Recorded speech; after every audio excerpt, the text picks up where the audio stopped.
Muy buenos días, bienvenidos a Diálogo Abierto en simultáneo por Nacional y TV Perú Noticias. Carla Jarada, buenos días. ¿Cómo estás, Perla? Muy buenos días. Aquí luego de todas las noticias de la semana, ¿no es cierto? Todo lo que ha sucedido, lo que nos llevó en algún momento a una crisis ministerial, se mencionó así, luego por la demanda, ¿no es cierto?, presentada ante el CIADI, esta demanda arbitral ante el CIADI por parte de Odebrecht, que la vamos a analizar y vamos a intentar entender qué fue lo que sucedió, ¿no? Así es, justamente ya se encuentra en nuestros estudios el premier Vicente Ceballos, a quien le damos la bienvenida. Muchas gracias por acompañarnos esta mañana, ministro, gracias por estar en Nacional. Justamente quiero comenzar por lo que ha sido noticia esta semana y lo que está comentando mi compañera el día de hoy, ¿no? Ustedes han hecho un deslinde, lo ha dicho usted claramente, ha dicho la salida de estos 4 ministros no tiene que ver con la demanda que nos ha puesto Odebrecht, ¿no? Odebrecht ha demandado al Estado por 1.200 millones de dólares. Pero resulta un poco difícil, digamos, entender esa postura de parte de usted, porque justamente estos ministros, de acuerdo a la información que brindó el procurador Jorge Ramírez, quien también ya salió del cargo, estos ministros habrían tenido conocimiento sobre que Odebrecht quería justamente reunirse, incluso hubo una reunión el 9 de enero para ver la manera de aplazar por 6 meses más, dar un poco más de tiempo a lo que pedía Odebrecht, en todo caso es lo que se ha conocido, usted nos dirá si era exactamente así o no, para evitar una demanda, según ha trascendido. Y estos ministros, según se ha conocido, sí sabían de esta reunión. Entonces, ahora usted dice, no los hemos sacado por eso. Pero nos cuesta un poco entender esa explicación. No sé si usted podría, por favor. Gracias, Carla, Perla, por la oportunidad que me dieran este sábado un poco friolento. Y mire, qué importante resulta su pregunta, porque yo también plantearía una repregunta a son de reflexión, ¿no? ¿Y qué tendría que ver con este caso el ministro de Transportes o la ministra de Educación? No tiene ninguna relación con esta materia. En principio, cuando acontecieron las elecciones del domingo 26 de enero, al día siguiente nos reunimos con el presidente como corresponde para evaluar los hechos de la semana, pero también compartir lo que significan los resultados, ¿no? Y obviamente ya se fue perfilando la decisión de acudir a una reestructuración del gabinete, porque se nos proponía un nuevo escenario político, un nuevo parlamento, y creo que el país de una u otra manera iba a ser partícipe de unas nuevas relaciones entre el Poder Ejecutivo y el Legislativo. Y esto pensamos que no era prudente hacerlo a puertas de que se instale, o sea, había que hacerlo con el tiempo y la oportunidad debida para que puedan compenetrarse con la responsabilidad y llegar como equipo a presentarnos ante el Congreso. O sea, eso ha sido lo decisorio. Lo segundo, si el caso Odebrecht hubiera tenido un nivel de incidencia, una vez más lo observo por cuanto el caso del señor Liu, él renuncia el día lunes de esta semana, obviamente, por ocultamiento de información y conflicto de intereses, no es por otra cosa. Y los otros 3 ministros surgen justamente por esta decisión política, porque es discrecional del Poder Ejecutivo, en este caso del presidente en instancia del Premier, de poder designar un ministro, evaluarlo, retirarlo o removerlo, como corresponda, ¿no? Es una decisión política. Y al efecto de ello acudimos a esta especie de oxigenación, como lo he llamado días pasados, a este recambio, ¿no? Y hoy quiero redundar en algo. El cambio de ministros no significa que se quebrante una política de Estado. Las políticas de Estado no se van con una persona ni con un funcionario. Son políticas de Estado, como su nombre mismo lo indica, ¿no? En el caso de educación, que creo que es el más cuestionado, ¿no? Se va de transportes y educación acompañando a las personas que supuestamente la gente los vincula con el tema de la demanda ante el CIADI, digámoslo así para ponerlo claro, ¿no? ¿Qué tendría que ver, por qué tendría que salir o cuál sería la justificación para el recambio en transportes y educación? Sobre todo educación, ¿no es cierto? Porque si se supone que es para que haya un mejor lazo con el Congreso y el Ejecutivo, se supone que la ministra Flor Pablo está haciendo un buen trabajo, ¿no es cierto? Sobre todo ahora que van a empezar las clases. Mire, ¿O qué es lo que quieren cambiar y refrescar en el Ministerio de Educación? Todos los ministros obedecemos a un cargo de confianza, ¿correcto? Y así que me lo otorgan, te la revocan. Eso está clarísimo. Ya, perfecto.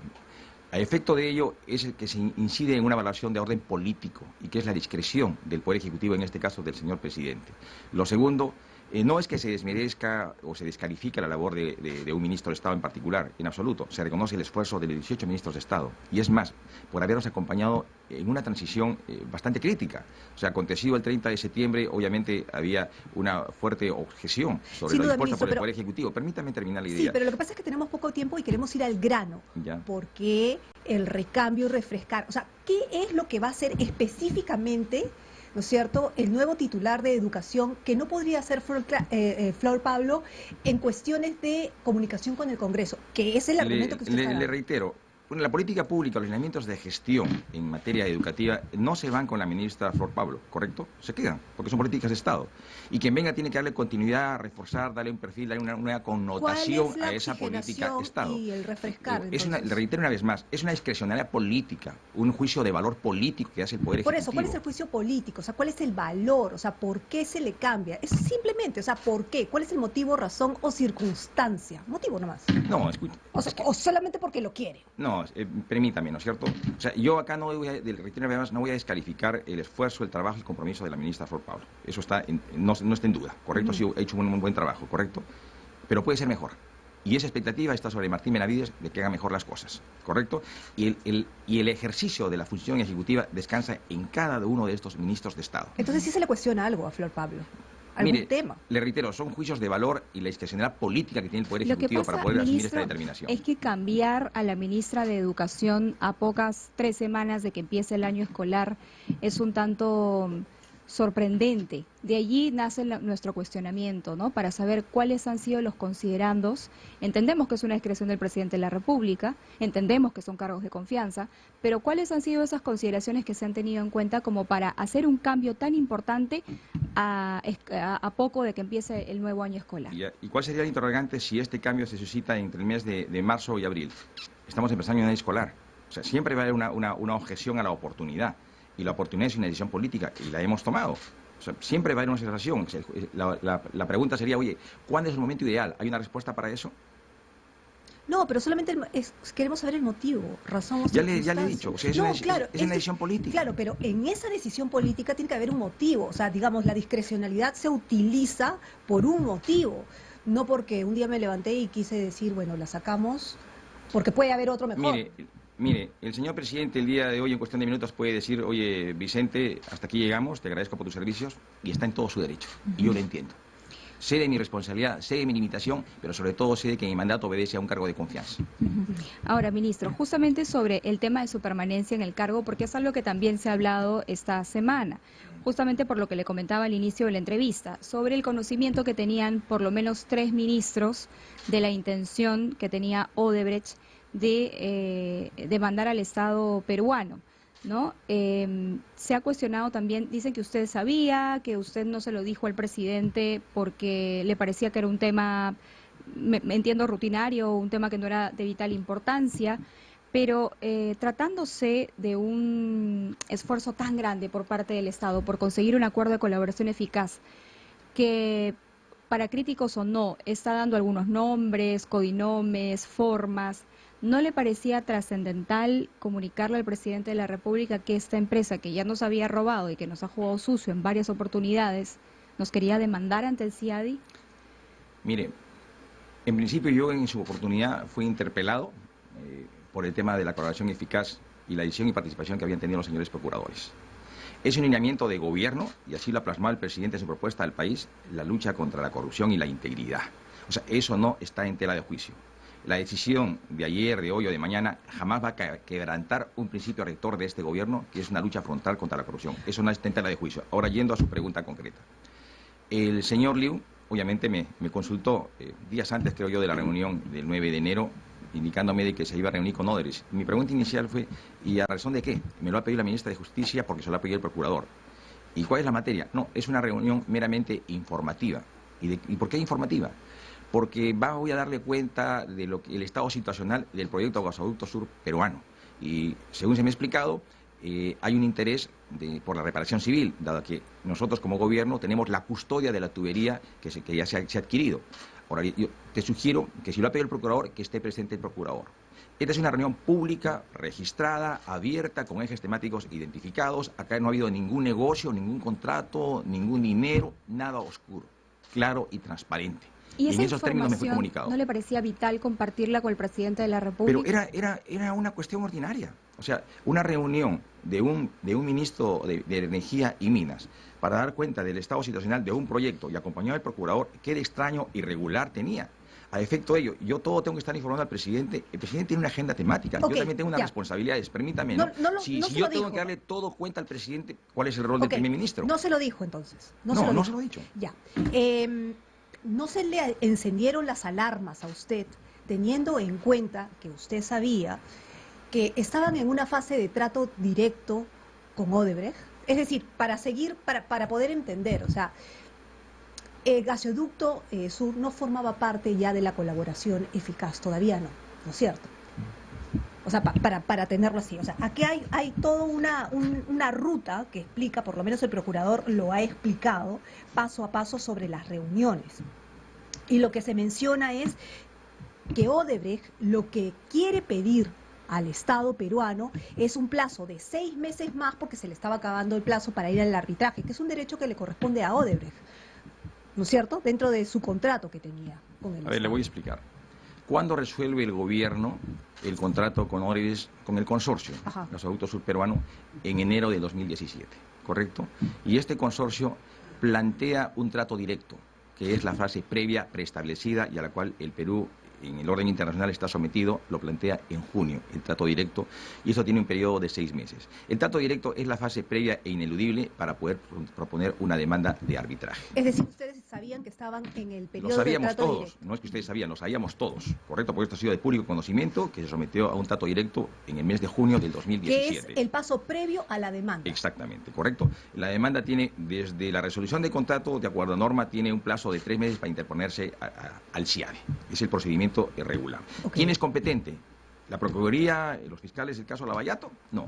Es competente para defender los intereses del Estado peruano una comisión especial de controversias internacionales que lo encabeza el MEF y goza de total autonomía como la goza un procurador. Ese es el procedimiento en ambos casos, ¿correcto?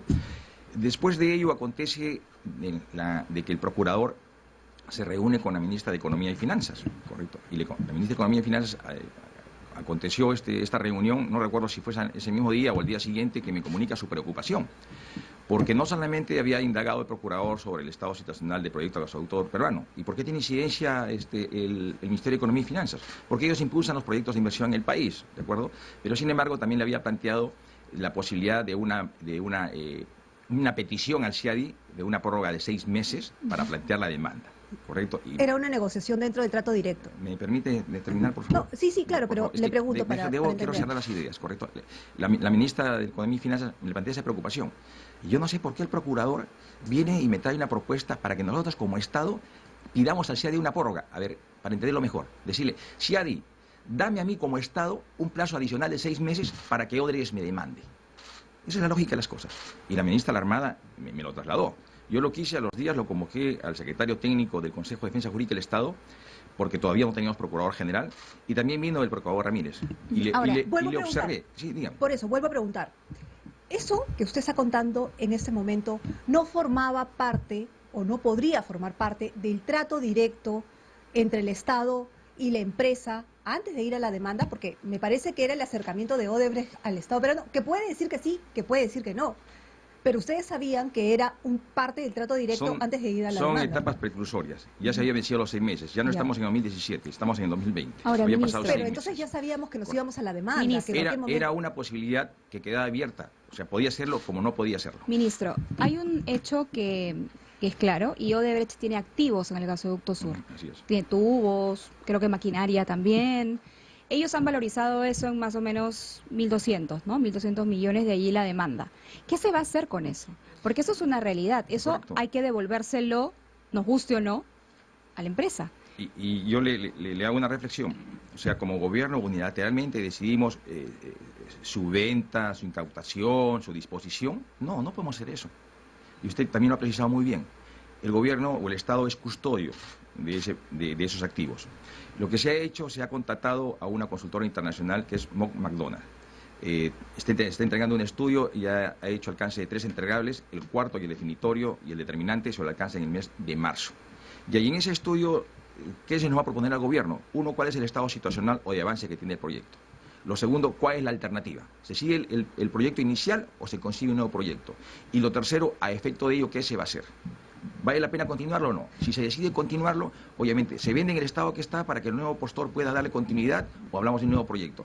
Esos son los insumos técnicos que para poder asumir una determinación política de manera razonada, coherente y responsable, tenemos que tenerlos Ahora, para poder tomar la mejor decisión. ¿esto se le explicó a Odebrecht en estas reuniones que tuvieron con 3 ministros? Es decir, estamos esperando, digamos, el diagnóstico de este organismo internacional al cual hemos contactado, porque claro, es que es verdad que todos estamos fastidiados, molestos con el comportamiento de esta empresa, que por un lado firma un acuerdo de colaboración eficaz y por otro lado nos demanda ante el CIADI y es como no se entiende bien finalmente cuál es el juego y siempre juegan medio sucio, ¿verdad? Buscando sus propios intereses. Pero también es verdad que tienen activos aquí, Así es. que quieren recuperarlos, insisto, nos guste o no, y ustedes sabían eso. Entonces, ¿cuál era el camino, digamos, para la salida para esto? Y en todo caso, de pronto sí, sentarse a conversar y decir, bueno, vamos a hacer esto, que el paso 1, paso 2, para evitarnos, digamos, una demanda de esa naturaleza. Sin ningún criterio técnico, nosotros no podemos tomar ninguna determinación política. Tenemos que ser sumamente cautos. Y reitero su legítima preocupación e interés como peruana, que es mío. Lo he dicho y lo reitero. Nuestro gobierno no negocia con corruptos. Ya. Y toda acción ha sido sobre la mesa, transparente y clara. Y tiene usted razón, efectivamente, ¿no? Son activos que corresponden a la empresa Odebrecht.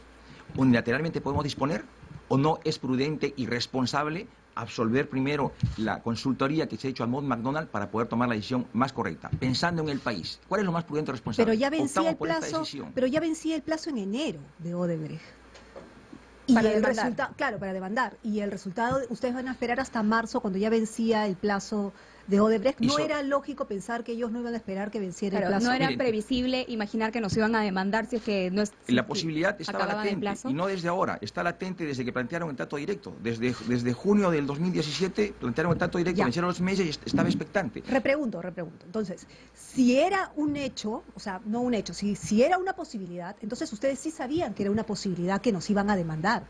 Y ustedes han dejado que pase todo esto, que nos demanden. O sea, ustedes han dejado que nos demande y encima dice que ustedes no negocian con la corrupción, que no negocian con la corrupción. Es decir, ustedes, a propósito, han querido que ir al arbitraje. Mire, el día miércoles 5 hicimos una conferencia de prensa y yo expliqué al detalle cuál era la posición del gobierno y no tengo por qué variarla. Y obviamente mostré mi extrañeza y la reitero, porque en principio, ¿quién representa en el caso de colaboración eficaz de ese proceso al Estado peruano? Los fiscales y el procurador representan al Estado peruano, ¿correcto? Y ellos, a través de esa representación, es que llegan al acuerdo de colaboración eficaz con Odebrecht. Y sin embargo, en paralelo, demandan a ese mismo Estado Pero a es su través, derecho. de un arbitraje, ¿correcto? Pero es su Por derecho. eso, usted me está preguntando y le estoy respondiendo. Ajá. Por eso mostré mi extrañeza de este doble juego. Por un lado, su predisposición, su voluntad de aclarar los hechos, y por otro lado, demanda al Estado peruano. Ahora, usted me pregunta, ¿y por qué no sentaron a acordar con ellos? ¿Acordar sobre qué? Si, de como un Estado responsable, dispusimos que se haga un estudio de consultoría para poder tomar la mejor Yo le decisión. cambio la pregunta. Correcto. ¿No se pudo hacer este estudio de consultoría antes, teniendo en cuenta que se vencía el plazo para que nos demanden ante el CIADI? Es decir, porque ya la demanda hecha, lo que nosotros vamos a hacer es responder como Estado.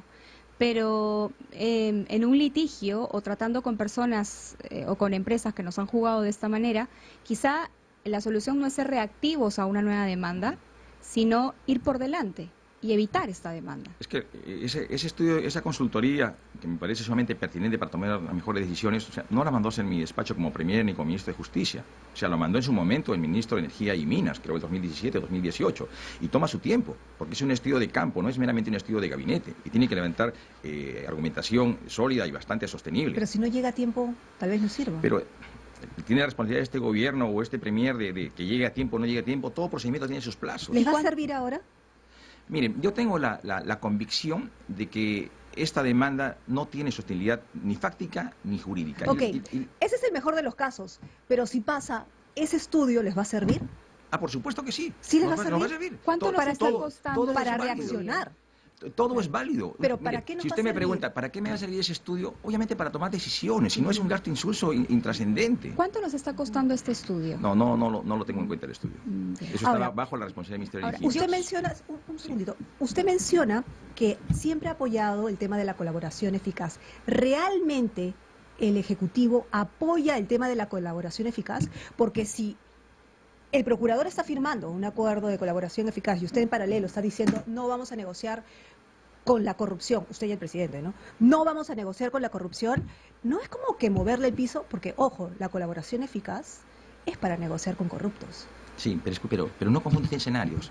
Ese es un escenario habilitado por la ley 30.737, que lo ha dado el Parlamento. Usted puede llegar a un acuerdo de colaboración eficaz y es en el espacio jurisdiccional, es totalmente ajeno al espacio político que lidera el Poder Ejecutivo. A ver, explíquenos eso, por favor, para no confundir a las personas que están escuchando. La colaboración eficaz es una ley que sale desde el Congreso para poder, ¿no es cierto?, negociar testimonios, ¿no es cierto?, y poder seguir avanzando en las investigaciones. Generalmente, esa colaboración eficaz viene de los delincuentes, lo estamos viendo, ¿no es cierto? Y efectivamente se están haciendo las colaboraciones eficaces, esta vez que tiene poca data, con empresas, pero con empresas corruptas, ¿no es cierto? Entonces, si se firma colaboraciones eficaces con corruptos, porque son corruptos, digámoslo así, y ustedes como Ejecutivo dicen no vamos a negociar con corruptos mientras están firmando las colaboraciones eficaces con corruptos, ¿eso es apoyar digamos, el trabajo de los procuradores y fiscales? Yo no tengo, en su pregunta, yo no tengo ninguna objeción al comportamiento del Poder Ejecutivo. No hay un solo acto o hecho que usted pueda poner en tela de juicio lo que ha sido el comportamiento del liderazgo, especialmente del señor presidente, de una lucha contra la corrupción, frontal, directa, clara y valiente. No hay una sola objeción. ¿Cómo calificaría, Premier, el desempeño de la Procuraduría en la defensa de los intereses del Estado? ¿Por qué le pregunto esto? Porque en el caso de Graña y Montero, por ejemplo, con ellos sí fuimos sumamente, no sé si rápidos, directos y claros, ¿no? Dijimos, ustedes quieren firmar un acuerdo de colaboración eficaz, entonces ustedes deben renunciar a cualquier posibilidad de ir con nosotros a un arbitraje. Es lo mínimo que se puede pedir, ¿no es cierto? Con Odebrecht no pasó eso y esos son los resultados. ¿Cree que de alguna manera pudimos advertir estos escenarios tratándose de Odebrecht, insisto, y la manera como venía comportándose ya? Me parece perfecto el contraste. Y ese acuerdo de colaboración eficaz, allí quien tuvo incidencia, los fiscales y los procuradores. O sea, ahí no tuvo incidencia el Poder Ejecutivo. O sea, los acuerdos, el contexto, las cláusulas de ese acuerdo de colaboración eficaz tienen autonomías y son los actores que participaron de ese acuerdo de colaboración eficaz, no el Poder Ejecutivo. ¿Y cree entonces que ahí faltó de pronto reacción? Creo, mirando en el tiempo, las circunstancias, creo que es perfectamente válida su observación, que también debió considerarse esta cláusula. ¿Y cree que a estas alturas ya debería hacerse público este acuerdo de colaboración eficaz como para conocer exactamente los términos en los cuales... Sí, he escuchado algunas voces, y es más, creo que el propio fiscal Chávez en su momento lo pidió, ¿no?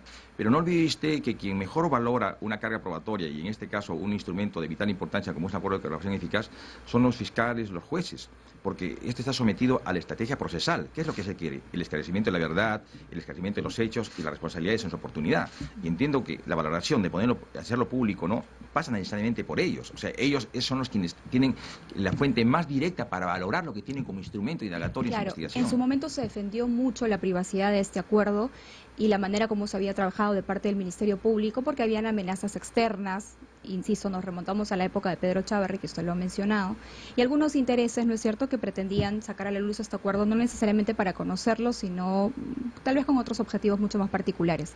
Pero hoy, a la luz de lo que ha pasado, le repregunto, ¿no cree que tal vez sí sería saludable conocer los términos de este acuerdo? Mire, yo respeto la autonomía de fiscales, jueces y procuradores, y ellos son los que están involucrados directamente con el proceso y saben de la valía de cada actuación, de cada instrumento procesal. Si ellos lo consideran que se hace necesario ponerlo a consideración de la opinión pública, es perfectamente válido. Pero por lo menos saber si hay un candado, digamos, en este acuerdo que nos protege como Estado ante este proceso arbitral que esta que estamos sosteniendo ya con Odebrecht, ¿no? O que está en proceso, digámoslo así. Claro, ahora, yo entiendo también que este tipo de instrumentos de carácter procesal, o sea, por una temporalidad, estarán sujetos a esta reserva. En algún momento serán públicos, ¿correcto? Y más allá de ellos, los fiscales, por más autonomía en el proceso que tengan, también tienen responsabilidades. No de repente hoy, mañana, funcionales, civiles, administrativas, penales, como corresponde a cualquier funcionario público. ¿Por ¿no eso es cierto? por eso sacaron al procurador Ramírez? ¿Y por qué me dice por eso sacaron? Le pregunto. ¿Pero a qué se refiere con eso y por eso lo sacaron? Porque cuando usted habla de responsabilidades... Es por que eso le más le pregunto. siento, más me parece no una pregunta, sino una acusación. Y yo le quiero aclarar y precisar. Aquí el Poder Ejecutivo no tengo ninguna incidencia en lo que es la determinación autónoma del Consejo Directivo de la Procuraduría General. Ninguna incidencia. Y rechazo esa insinuación. ¿Por No qué? he hecho ninguna insinuación, le Permítame, estoy no, porque me dice, preguntando. por eso sacaron, ha sido una pregunta subjetiva. Y yo lo entiendo en esos términos, pero permítame contestarle. En principio se observó del porqué de la designación del doctor Daniel Soria Luján. Y se dijo que esto era una interferencia, que la autonomía. Ahora toman esta decisión y se dice, no, hay incidencia del Poder Ejecutivo. Miren, este Consejo Directivo de la Procuraduría General tiene 3 integrantes. Ya no está un ministro de Estado. Yo era ministro de Estado. En su momento integraba el Consejo. Ahora, con la nueva reglamentación y la nueva ley, ya no. ¿Correcto? Inclusive hay un integrante representante de la Contraloría General, que es el doctor Iglesias. Ellos han decidido con total autonomía y discrecionalidad. Y rapidez. Y es... Pregúntele a ellos, ¿correcto? Ahora, sí puedo observar, he compartido la resolución publicada en El Peruano, es escasamente argumentada. ¿De acuerdo? Debo entender que detrás de ello hay un expedientillo en el cual se justifica esta determinación autónoma. ¿Y que no ha asumido pedido este Consejo. explicaciones? No me corresponde, es una instancia autónoma. Pero para saber, digamos, porque es una instancia autónoma, pero que implica cuestiones políticas, digamos. Odebrecht tiene su proceso, pero implica cuestiones políticas también. Recordará usted que hace un tiempo, cuando se quiso sacar a los fiscales Vela y Domingo Pérez, el presidente creo que estaba de viaje y vino, no interfirió, pero dio su posición política, Así es. ¿no es cierto? Y ellos hasta ahora siguen en sus puestos.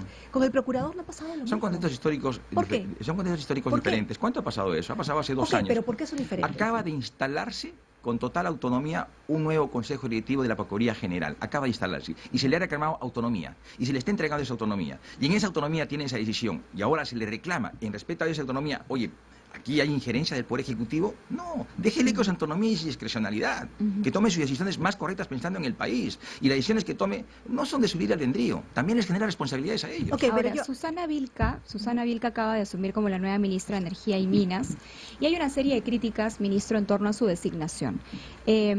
Dice que, además porque ella fue viceministra y salió en el año 2012, ¿no? Haber sido propietaria de concesiones mineras no declaradas y una informal. ¿Qué tiene que contestar a ella? Nosotros hemos hecho una revisión de que son antecedentes judiciales, penales, como correspondan a todo funcionario, ¿no? Ha presentado su declaración de intereses y le hemos revisado y se ha sido habilitada. Ahora entiendo yo que hace 10 años atrás tuvo algunas denuncias, si no mal recuerdo, por concesiones mineras informales, que en su momento no fueron esclarecidas. Y le hemos preguntado a la señora, ¿no? Sé que a este respecto, y nos ha manifestado de que nada de eso fue verdad, que sí tuvo una demora en el registro de algunas concesiones en pequeña minería, si no me recuerdo, que era competencia del gobierno regional de Puno en aquel entonces, ¿no? Pero quedó absuelto y que no ha tenido mayor inconveniente. Después de la revisión de la documentación se le dio pase. Ahora, ministro, se han cambiado, y me remonto a la época de la señora Zulema Tomás, que fue ministra de Salud. A la actualidad son 7 ministros ya que van saliendo en su gabinete. Y usted nos decía que no se quebrantan las políticas de Estado cuando se cambian a los ministros, pero sí que preocupa esta alta rotación de ministros, justamente por eso, porque hay un temor de que no se pueda ejecutar debidamente políticas públicas en favor de la población. Sí, obviamente es un factor riesgo, pero no es significativo porque acá quien lidera el proceso es el señor presidente. Nosotros somos su complemento para esta toma de decisiones y no cualquier complemento, sino obviamente que le damos el soporte técnico especializado, como se quiera llamarle, ¿no? Ahora, son las circunstancias históricas-políticas en las cuales está sumida el país. No pase por alto lo que intentaba comentarles hace un momento, que después del 30 de septiembre, o sea, todo tipo de objeciones se le acuñó al Poder Ejecutivo, ¿no? De ser un gobierno dictador, que un gobierno de facto, y por eso nuestro reconocimiento a los 18 ministros que nos acompañaron en esta fase inicial, porque han asumido un rol protagónico en el fortalecimiento institucional de nuestro país. Ahora, esta rotación más obedece a cuestiones de orden subjetivo o personal que a responsabilidades funcionales. Ahora, preocupa esta alta rotación más aún porque sucede algunos de estos cambios, suceden por lo menos estos 4 últimos, cuando todavía no hay un nuevo Congreso instalado, por ende no hay una fiscalización de parte del Legislativo ni interpelaciones en camino, ¿no? Entonces, claro, si uno se pregunta y dice, si esto está pasando sin Congreso, ¿cómo será la situación cuando el nuevo Congreso asuma? ¿A ustedes les preocupa esta situación o en todo caso mantener Mire, un la puente dinámica, con el la Legislativo? dinámica social e institucional ha variado de un ritmo acelerado, ¿no? O sea, la labor de fiscalización no es exclusiva y excluyente del Ejecutivo. O sea, también los medios de comunicación juegan un rol importante. Y la opinión pública también ya no tiene un rol secundario. Tiene una participación activa, es decir, hay un auténtico ejercicio de ciudadanía. Son espacios de control, de fiscalización sobre el Poder Ejecutivo. Y lo de ayer, lo de hoy y lo de mañana le hace muy bien y fortalece a nuestro gobierno, porque nos permite transparentar nuestra gestión. Y obviamente en su oportunidad, cuando venga el Poder Ejecutivo, lo que se añadirá serán las convocatorias para los procedimientos de información, de interpelación, seguramente, pero son propios de la mecánica constitucional, a la cual nos allanaremos en su momento. Pero acá no hay ningún problema ni preocupación de que viene el Congreso y hay una cuestión de alarmismo por la fiscalización. No. Un buen gobierno como nuestro siempre lo tiene claro que está sometido a procesos permanentes de fiscalización, sea por el Parlamento o sea por la ciudadanía. Ahora, en base a lo que ha pasado como experiencia, ya nos tenemos que ir, pero en base a lo que ha pasado con Odebrecht, ¿van a tener una mejor estrategia, digamos, de información respecto a transparencia, ¿no? De contar los procesos que se siguen respecto a Odebrecht? Para precisar su pregunta, aquí no ha habido ningún ocultamiento de información, ni ha habido ninguna actitud, decisión oscura o extraña. Todo ha sido público y son hechos que trascienden, y no son de hoy, de hace buen tiempo. Es más, la posición de respecto a Odebrecht no es una cuestión, es un mensaje lírico, es una posición de firmeza y de voluntad política, de transparentar nuestra gestión. ¿Por qué no sacaron a la ministra de Economía, si ella es la titular y responsable de este consejo que tiene que verificar precisamente el trato directo?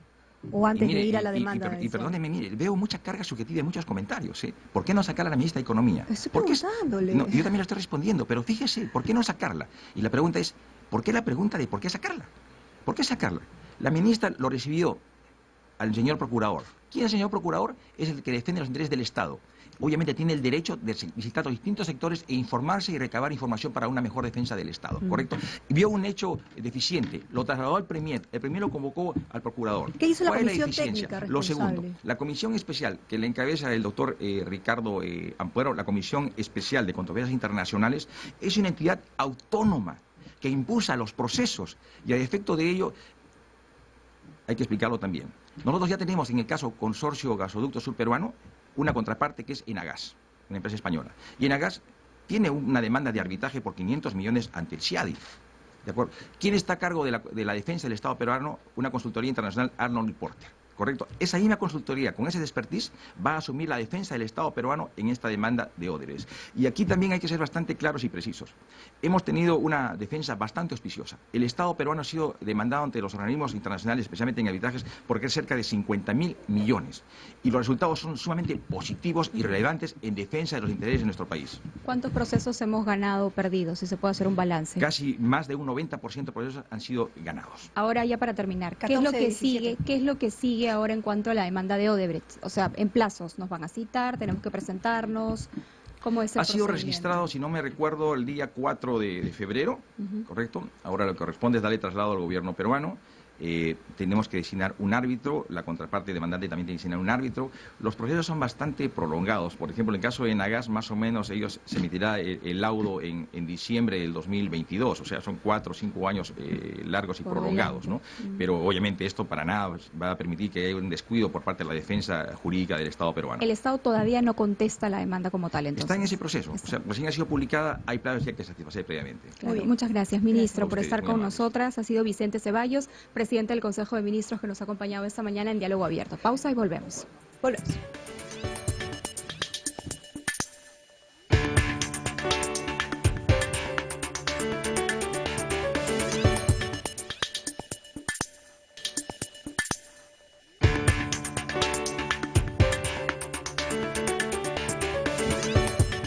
Bien, continuamos entonces en Diálogo Abierto Nacional 103.9. Recuerde usted que estamos en simultáneo tanto en Radio Nacional como por TV Perú. Y vamos a esperar que nuestro siguiente entrevistado, que ya se encuentra con nosotros, se ubique, ¿no es cierto?, para hacer las preguntas pertinentes. Pero yo quisiera, Carla, comentar un poco lo que ha sido la noticia del día de ayer y tiene que ver con esto que está en portada de todos los diarios el día de hoy. La prisión preventiva del exalcalde, no sé si está derecho, sí, el exalcalde de Lima, Luis Castañeda Locio, para quien se le ha determinado 24 meses de prisión preventiva.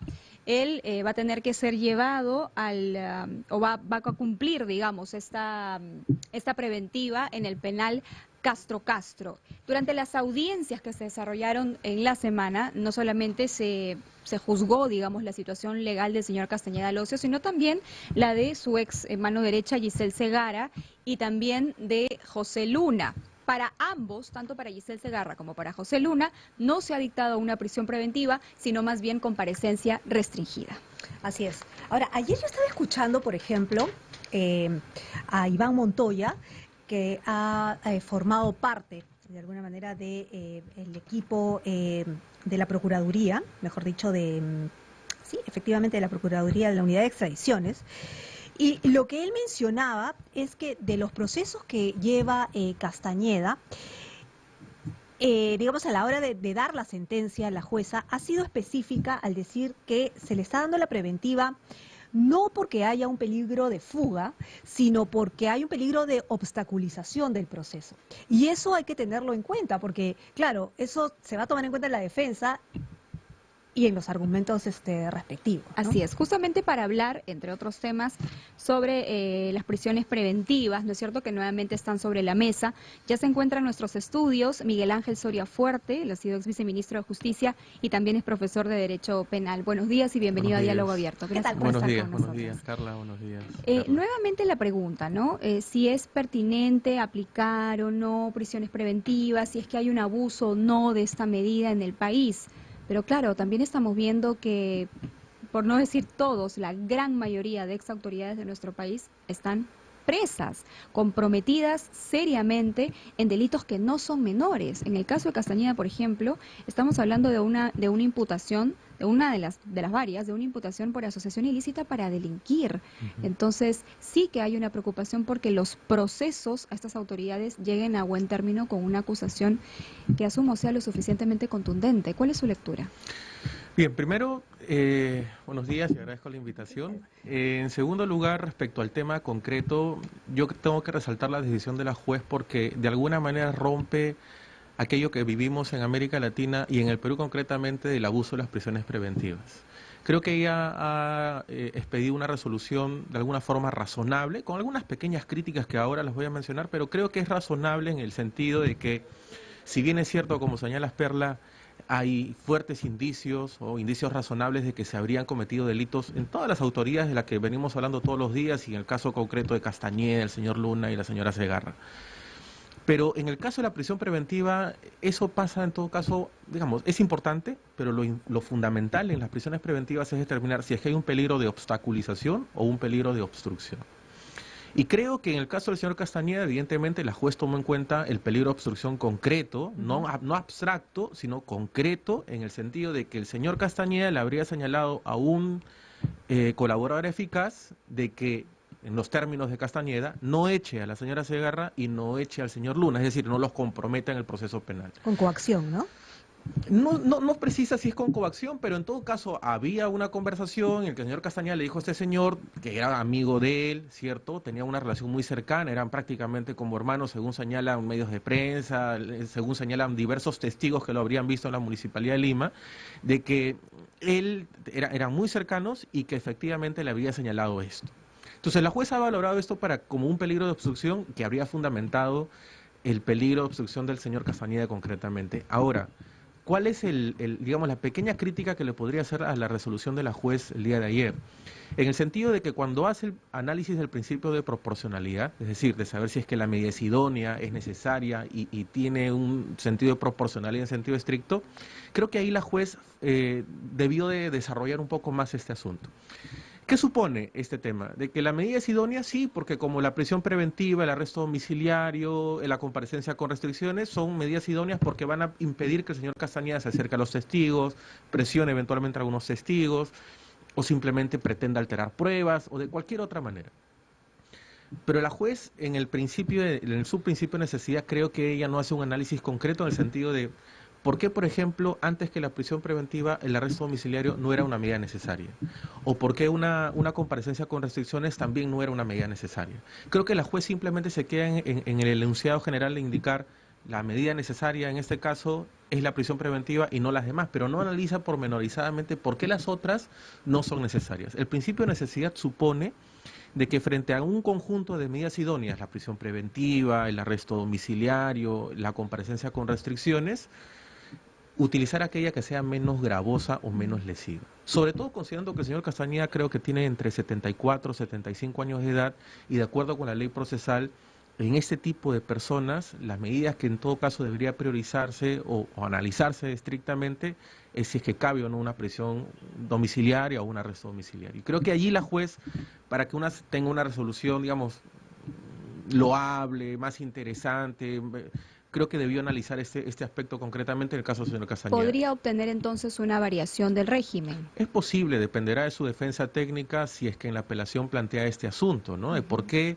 cuando analiza la proporcionalidad, el arresto domiciliario o una comparecencia con restricciones, impidiendo, por ejemplo, en el caso del señor Castañeda, que se acerque al testigo protegido, al señor que ha confesado la comisión de sus crímenes y que habría comprometido a Castañeda, a Luna y a Segarra, ¿no? Entonces, ¿por qué esa medida, por ejemplo, no sería suficiente? Eso, yo creo que hay un tema con la juez, pero creo que en general ha expedido una resolución razonable en todos los tres casos. Para centrarnos, para que la gente lo entienda, ¿cuáles son los delitos específicos de Castañeda? ¿Son los mismos que Susana Villarán? Porque, digamos, ellos se han pimponeado, ¿no es cierto?, la alcaldía. ¿Son los mismos? Básicamente sí. Estamos hablando de colusión ilegal porque el señor Castañeda, para entregarle obras o concesiones a Odebrecht, en el caso de la línea amarilla, habría pedido dinero para financiar su campaña. Eso es por un lado, ¿no? Es decir, cobrar dinero, negociar por debajo de la mesa para beneficiar a determinada empresa con determinado contrato con el Estado. Punto número uno. Que Punto es delito, número dos. ¿no es cierto? Sí, eso se La llama promesa, colusión ilegal.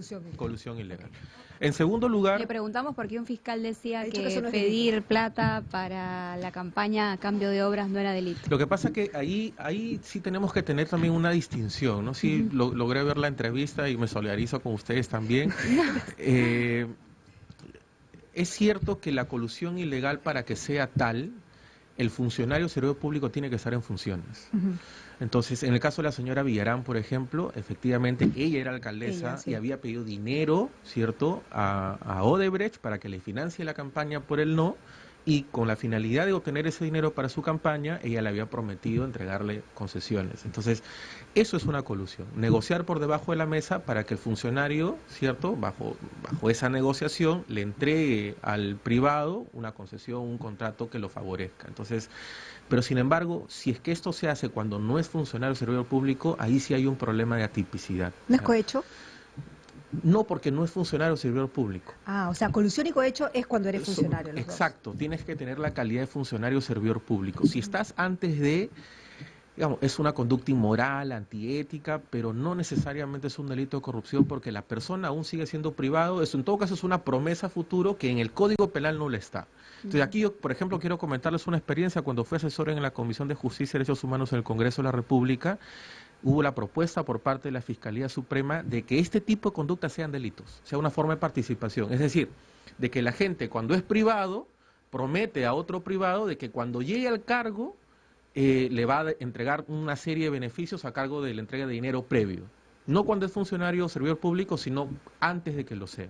Entonces, ese es el gran tema, el debate técnico que es el día de hoy, que se da el día de hoy. Pero la promesa de por sí no está tipificada como delito. Si es que no eres funcionario o servidor público, no está como tal. Pero si es que es funcionario o servidor público, sí es delito a todas luces, es corrupción de funcionarios, ¿no? Ahora, la jueza María Álvarez Camacho es la que ha determinado estos 24 meses de prisión preventiva, pero ella ha aceptado en parte la solicitud realizada por la fiscal Milagros Salazar, que es integrante del equipo especial Lavallato. ¿En qué parte la ha aceptado y en qué parte no la ha aceptado?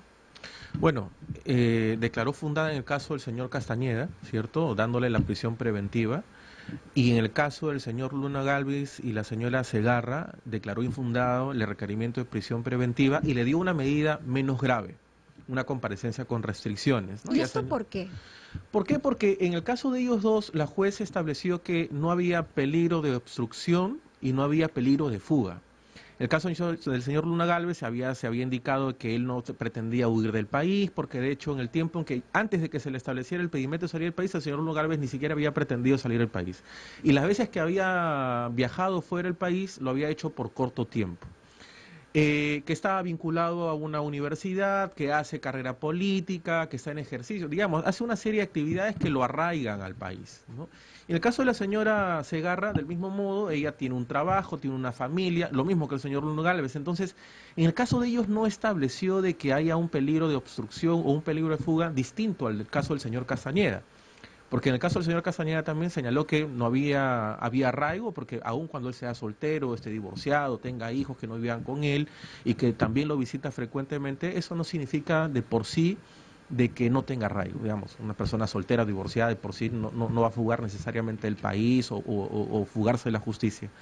Pero en el caso del señor Castañeda lo que sí predominó fue el peligro de obstrucción, de que directamente le dijo a un colaborador eficaz de que no responsabilizara a dos personas que estaban comprometidas en el caso. Entonces, eso es lo que valoró la juez, por eso es que le dio la razón en una parte de la fiscalía y en otra parte no le dio la razón, porque además la fiscalía creo que cometió la grave omisión de no demostrar en el caso concreto de manera objetiva de que había un peligro de obstrucción o fuga en el caso de la señora Segarra y el caso del señor Luna. Ahora, Castañeda suma por delito imputado 35 años de cárcel.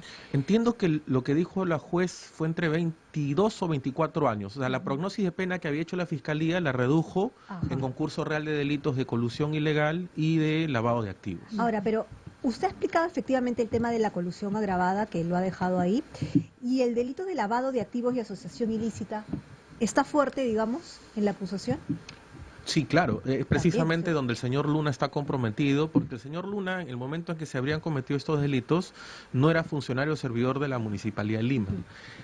Lo que señala la Fiscalía es que las donaciones o la entrega de dinero, las dádivas que había recibido Castañeda, eran blanqueadas o lavadas mediante la universidad del señor Luna, que era la Universidad Telesub. Claro, y esto lo ha dicho también, entiendo, José Luna, ¿no? Exacto. Que Castañeda le había solicitado, digamos, le pidió los recibos de Telesub para justificar los pagos. Exacto. Es una manera de lavar dinero, ¿no? Es una manera de lavar dinero, precisamente utilizar el dinero ilícito o de fuente ilícita para, de alguna manera, utilizar algunos mecanismos legales y hacer que ese dinero se convierta de ilícito a una apariencia lícita. Claro, ¿no? estamos hablando entonces de los $480.000 que Castañeda habría recibido para la campaña. Exacto, para financiar su campaña. Sí. Ese es el tema. Ahora, prisión preventiva, en líneas generales, para usted, digámoslo así, ¿cómo debería funcionar? ¿Debería funcionar? ¿No debería funcionar? Mire, yo creo que acá los jueces tienen el reto en el país de utilizar no solamente la ley procesal penal, sino los estándares internacionales en materia de derechos humanos. Por ejemplo, por citar un estándar, la Corte Interamericana en jurisprudencia reiterada señala que el peligro de fuga y el peligro de obstrucción tienen que analizarse de manera conjunta. Distinto a lo que establece la ley procesal, en el sentido de que la ley procesal dice, basta demostrar en un caso concreto si hay peligro de fuga o si hay peligro de obstrucción. Claro que si se demuestran las dos cosas, con mayor razón, amerita una prisión preventiva. Pero el estándar internacional es mucho más estricto, es un estándar más elevado.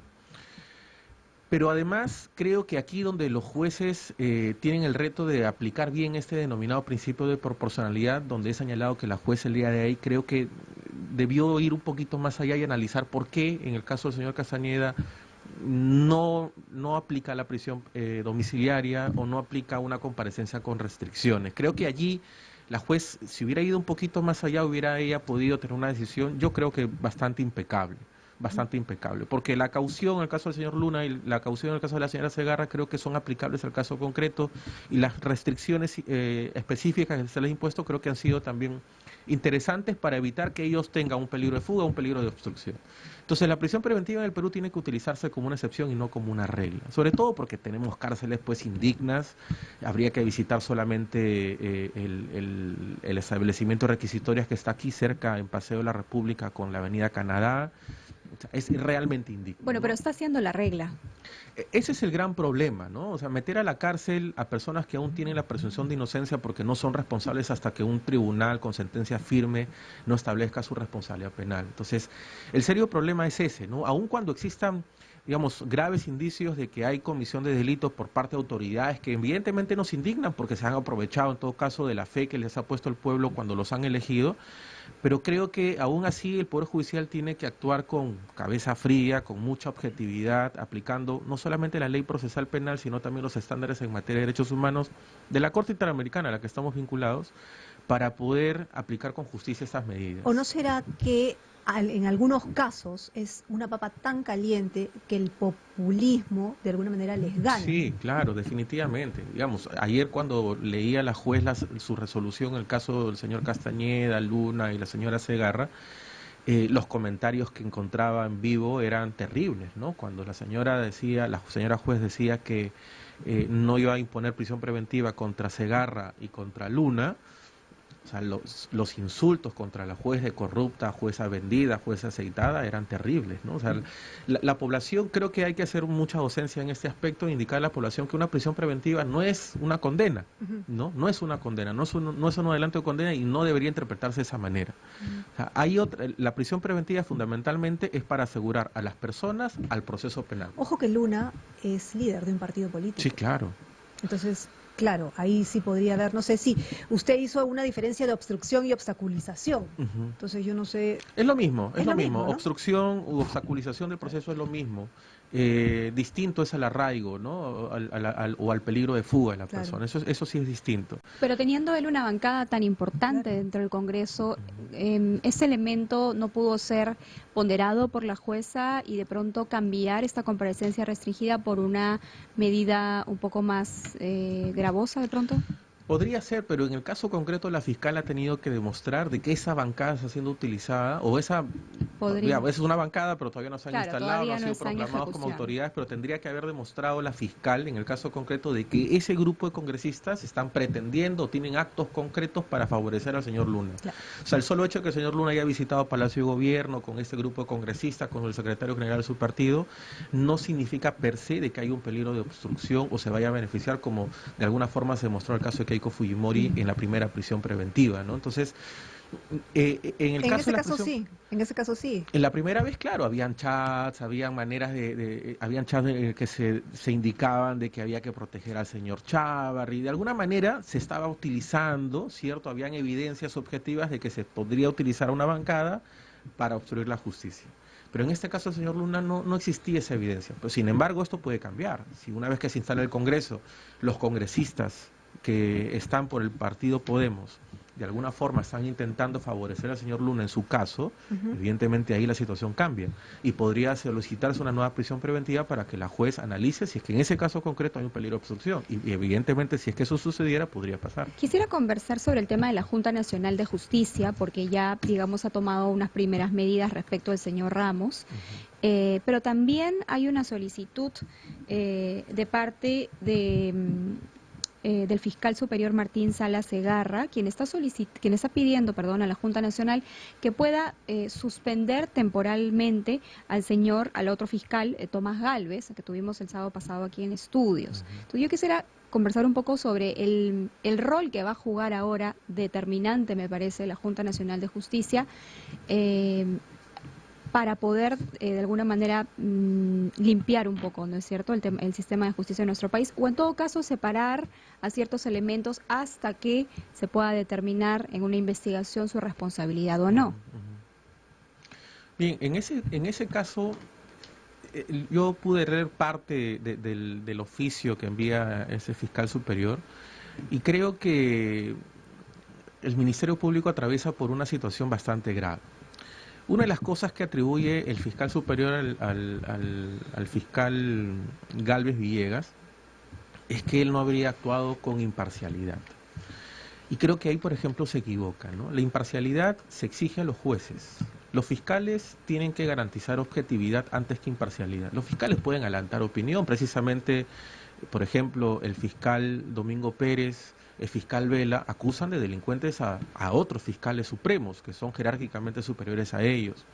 Y en los procesos acusan de delincuentes a otras personas, como el caso que hemos visto ayer de la juez que de alguna forma evaluó los argumentos de la fiscal que indicaban que el señor Luna, que el señor Castañeda, la señora Segarra habrían cometido delitos. Entonces, a los fiscales por principio no se les exige imparcialidad, eso se les exige a los jueces. A los fiscales se les exige objetividad. De hecho, los menos imparciales en la función pública tienen que ser los fiscales, porque ellos están obligados como función constitucional a exigir la responsabilidad de determinadas personas. Los acusan de delincuentes, esa es la regla. Pero creo que acá también debemos de ver las cosas con mucha objetividad, ¿no? Porque así como al fiscal Gálvez Villegas se le exige de que actúe con objetividad, habría abusado de su poder respecto a los que están jerárquicamente por debajo de él, lo mismo pasa al revés. O sea, vemos que fiscales de menor jerarquía, ¿cierto? Fiscales penales, también se van contra los superiores jerárquicos. Cosa que yo tengo 37 años, cosa que desde que estudié Derecho además no había visto ese tipo de comportamientos, ni de fiscales supremos, ni de fiscales que están por debajo de ellos jerárquicamente. Y por eso se han empapelado, pues. Exacto, porque unos se acusan a otros, unos se acusan de delincuentes. El señor Gálvez Villegas ha denunciado también a estos dos fiscales por una serie de delitos.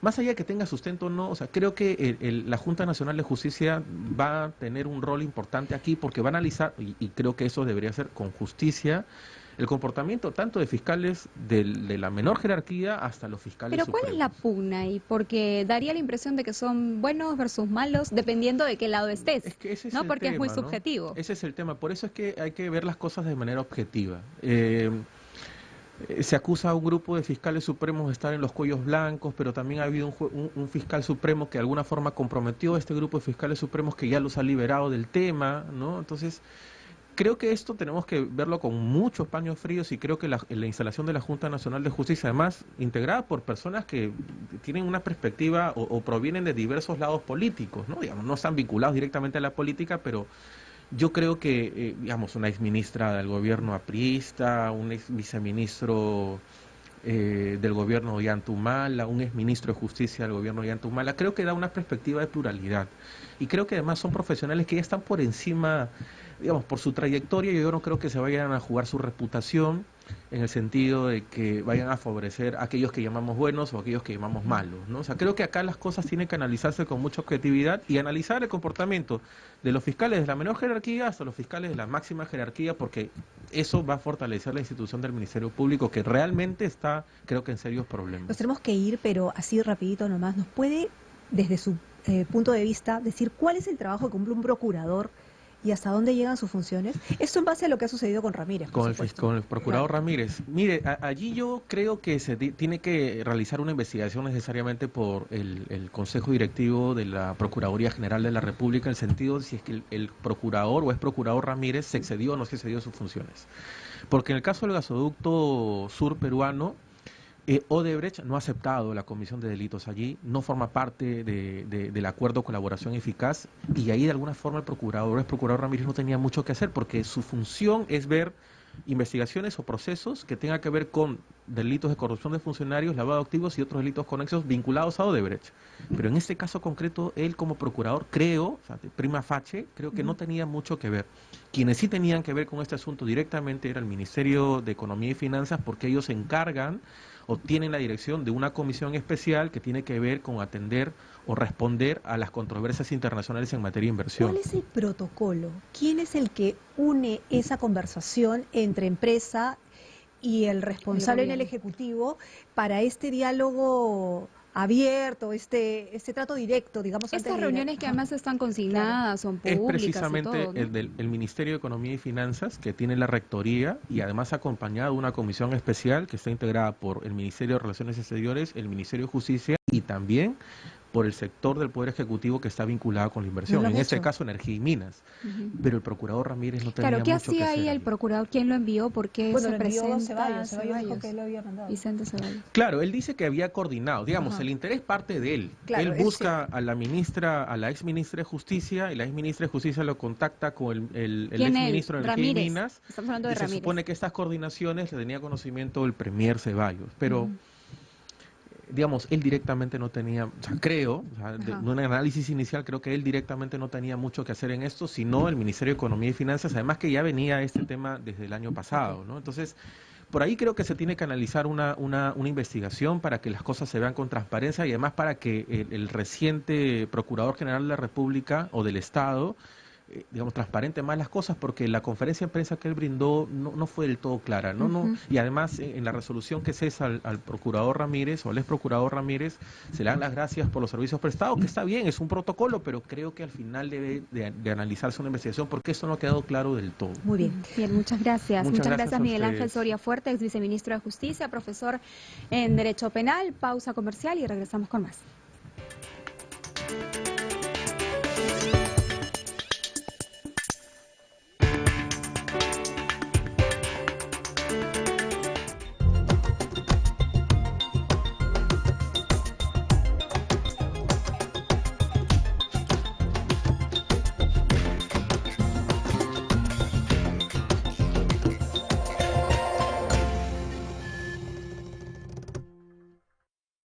Desde este lunes, 17 de febrero, tus tardes serán más entretenidas. De lunes a viernes, a las 5 de la tarde, Mundo Animal con los Irwin.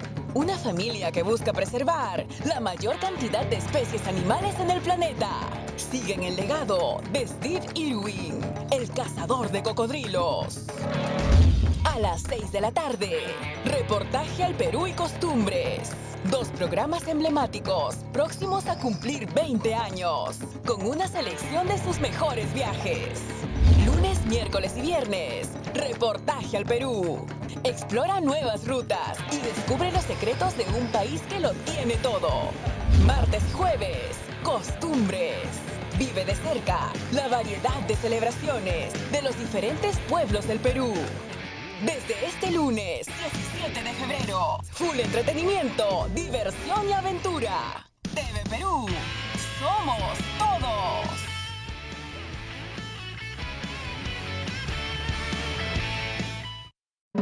Hay algo más fresco que tu cuñado, comiéndose el almuerzo que te guardaron y usando la toalla de tus hijos prestadita. Sí, cuñado. Más fresco que tú, solo Canú. Canú tiene el sabor de la auténtica naranja. Además, vitamina C. Y te pone tan fresco que yo no sé. Más fresco que tú, solo Canú. Atención cucarachas, moscas y arañas, que Sapolio ya llegó. No más bichos, señora, este sapo es una joya. Soy todo un matador. ¡Sapolio! ¡Sí! ¡Sapolio! Mata de verdad y sigue matando.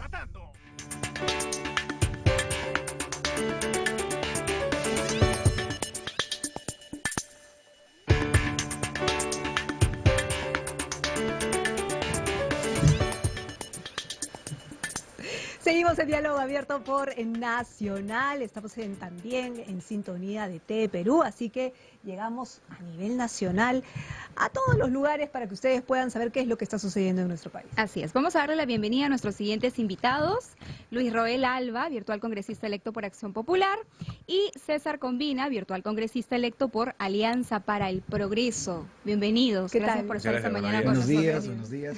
Nosotros queremos, y es una grandísima responsabilidad que tenemos, somos 2 rostros nuevos en Acción Popular y en Alianza para el Progreso. Sin embargo, queremos expresarle al país que estamos muy preocupados para poder presentarle una agenda país a cada uno de los peruanos y que sepan que las 9 bancadas que están representadas van a querer dar lo mejor de sí para tener un Congreso que trabaje. Hay toda un malestar aquí porque dicen que ustedes recién asumirían en abril, mayo, poco más y ya los mandan a fiestas patrias, ¿no? Claro. Entonces, 28. Uno se pregunta, pero ¿por qué tanto tiempo? Es que creemos, y eso creo que también coincidimos, porque APP ha sacado un comunicado, nosotros pensamos sacarlo el día de hoy, pero yo también se había declarado el día de ayer, de que no puede ser que el sistema electoral no se haya preocupado por tener los recursos humanos necesarios para atender tantas impugnaciones. Luego de eso, de que la contabilidad y el procesamiento de los votos, más lo teníamos por las consultoras que por el mismo sistema electoral. O sea, la OMPE y el jurado han demorado mucho en darnos la respuesta rápida a la ciudadanía y a nosotros, los candidatos, ahora congresistas electos. Y en esa situación ahora nos encontramos de que teníamos 16 meses, que ya de por sí era poco tiempo para responder a la ciudadanía, responder a las reformas. Ahora tal vez nos digan, no, vas a tener 15 y medio o 15. Un mes perdido y además un mes muy crítico porque también el gobierno, los gobiernos locales y municipales que también Alianza para el Progreso y Acción Popular lideran, requieren soluciones rápidas y requieren un respaldo del Parlamento para aprobar presupuestos, normativa, revisar los decretos de urgencia y obviamente demostrarle a la ciudadanía que en estos 14 o 15 meses, de acuerdo a lo que nos dice el Jurado Nacional de Elecciones, esperemos tenemos que demostrar. Esperemos que sean 15 meses y medio. Esperemos que sean 15 meses. Ahora, señores congresistas, tienen en cuenta que estamos saliendo de una crisis de gabinete con cambio de ministros y hace unos momentos el presidente del Consejo de Ministros ha mencionado que ha refrescado el gabinete precisamente para mejorar la relación entre el Congreso y el Ejecutivo, ¿no es cierto? Esto, así ha dicho, los recientes cambios ministeriales constituyen una potestad del presidente de la República y permiten oxigenar el gabinete para garantizar la gobernabilidad, ¿no es cierto? Considera que el titular de la Asamblea Nacional de Gobiernos Regionales, Mesías Guevara Cifuén, además, ¿no es cierto? Presidente de funciones de Acción Popular. Además, también lo cree así. ¿Ustedes creen lo mismo? Yo creo que cambiar parches o poner parches no es oxigenar totalmente el gabinete. Creo que es una salida rápida que ha dado el gobierno, pero lo que le pediríamos es un cambio real, un cambio que permita, después de un diálogo con las bancadas y con el Parlamento, con los gobiernos regionales y sobre todo con la ciudadanía, ministros que tengan credibilidad en su cartera, que no estén vinculados a Odebrecht, que no estén vinculados a ninguna mancha, porque vemos que hay algunos ministros actuales con la sombra humanista y que no podemos, obviamente, cometer los mismos errores y dispararnos a los pies. Yo le pido, a nombre de Alianza para el Progreso al Gobierno, que en estos días, antes de la juramentación del cargo de los congresistas, reflexione y evalúe a los propios cambios ministeriales y le proponga un único gabinete desde el inicio de abril hasta el final del gobierno. La gran pregunta es, ¿cómo vamos con un gabinete de que sin un Congreso, solitos se hayan metido en una crisis solo porque no fueron transparentes en un tema del procurador Ramírez? Pues el procurador Ramírez, según lo que hemos estado escuchando en entrevistas con especialistas, ellos dicen, en verdad no hay nada ilegal, ¿no? Él más bien hizo un tema para evitar que la Odebrecht vaya al CIADI o evitar la demanda, quiso hacer el puente para tratar de, oye, hay un acuerdo previo o una negociación previa. Y eso, para muchos dicen, eso ni siquiera es algo penado. Pero por no ser transparentes, solitos, ya, uno dice, bueno, yo soy facial, pero lo que elige a la ministra, elige al premier, elige, hasta el presidente lo sabía, y empieza a haber un escalafón de una bola de nieve que va creciendo, claro. Y solitos se hace una crisis que tiene que haber 4 renuncias de ministros. Quizá ¿no? lo que preocupa un poco es, si entre ellos mismos no se pueden comunicar y no se cuentan las cosas bien, ¿cómo va a ser la comunicación con el Parlamento nuevo que se instala, ¿no? Uh-huh. Y en la línea de lo que tú decías, es ese tema, o sea, cambian 4 ministros, 7 desde que sacaron a Zulema Tomás a la fecha, 7 ministros, aún sin un parlamento instalado.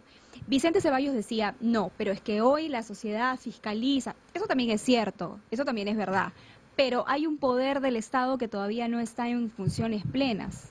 Y además, si eliges ministros, que es una persona de confianza, el presidente de la República, el presidente del Consejo de Ministros, si lo eliges en menos de 24 horas, claramente ni siquiera has podido googlear que la ministra de Energía y Minas tiene problemas con 17 concesiones mineras ilegales. El gran problema, entonces, claro, tiene derecho a rehabilitarse.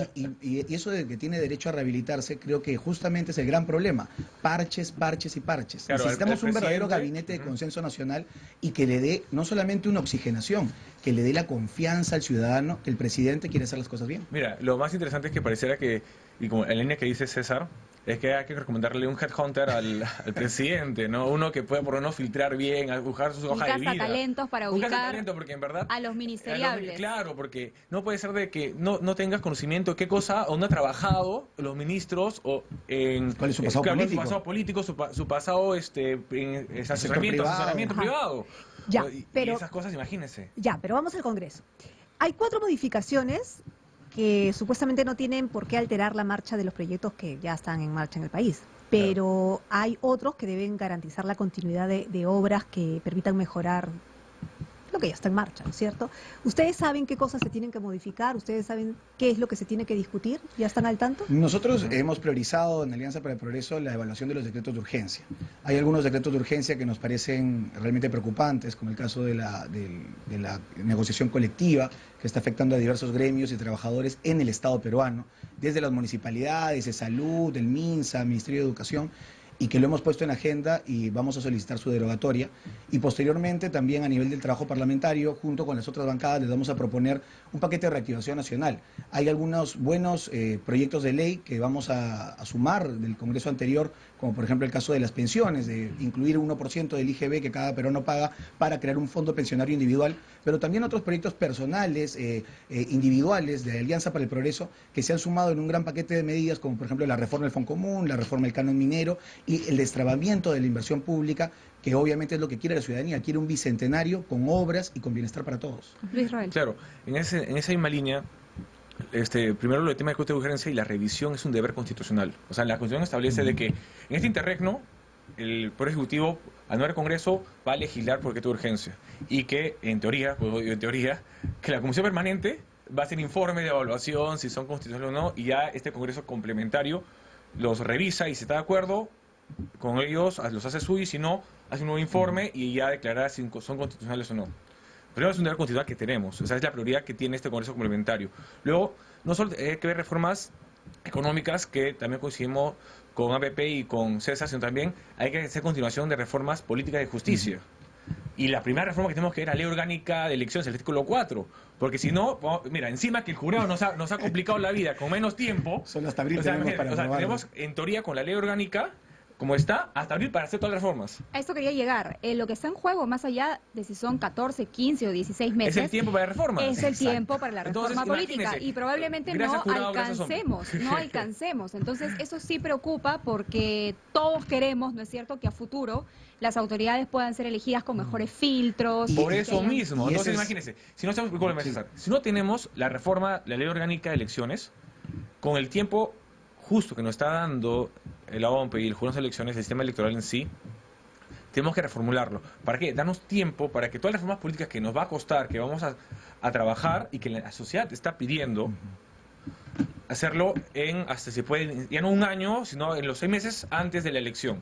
Para que de esa forma no solo vamos a hacer la reforma, sino también el sistema electoral y los ciudadanos sepan cuáles son las reglas de juego antes de la elección. Lo peor que le podría pasar al Perú es tener un Congreso que no pueda aprobar normas y lo hayamos convocado para un fin, que era la reforma política electoral, y que no se pueda cumplir. Nosotros lo que le queremos decir a la población es por eso que nosotros no estamos viendo, como en otros congresos, no vamos a caer en la repartija, no vamos a caer en el blindaje, sino que lo que le queremos proponer al Perú es una agenda legislativa. Nosotros, como Alianza para el Progreso, le vamos a proponer a Acción Popular y al resto de bancadas una agenda en donde el punto principal sea la aprobación de las reformas político-electorales, del sistema de justicia y sobre todo apuntar que la primera acción del próximo Congreso será la eliminación de la inmunidad parlamentaria. ¿Y la reelección? No, ya lo votaron. Sí, ya no se puede, pero lo pueden plantear. No, creemos que no ya es una prioridad del país. No es una prioridad, y además la ciudadanía ya se pronunció el 9 de diciembre de 2018. Dijo que no quería. ¿Eliminación de inmunidad parlamentaria? APP avanza por la eliminación de la inmunidad parlamentaria, ha sido nuestra propuesta y se lo plantearemos al resto de bancadas. Todo lo que se logre en el Congreso va a ser un diálogo de al menos 5 o 6 bancadas en donde tenemos que consensuar posiciones, pero Alianza para el Progreso se reafirma en su propuesta de campaña de eliminar la inmunidad parlamentaria. ¿La postura de Acción Popular Acción cuál Popular es lo que ha sido es justamente, se planteó el miércoles pasado con la reunión con el presidente de la República y su Consejo de Ministros, que era reducir la inmunidad parlamentaria solo a actos estrictamente parlamentarios, fiscalización, el tema de los votos, los proyectos de leyes, porque de esa forma garantizas no al parlamentario, sino al Parlamento de que puedas hacer su labor. Porque si un parlamentario fiscaliza y obviamente choca con un grupo de poder o con un poder del Estado, Orellana, por ejemplo, ¿cómo vas a poder evitar de que te denuncien, te procesen? Más aún la Junta Nacional de Justicia, que recién se ha adquirido funciones en enero, no ha hecho todavía la revisión de los jueces y fiscales del sistema de justicia. No sabemos si por ahí nos queda un hermanito o un cuello blanco. Es posible, pero en realidad lo que quiere la población es un gran gesto político. Y el mejor gesto político es retirar todo tipo de blindaje y todo tipo de inmunidad.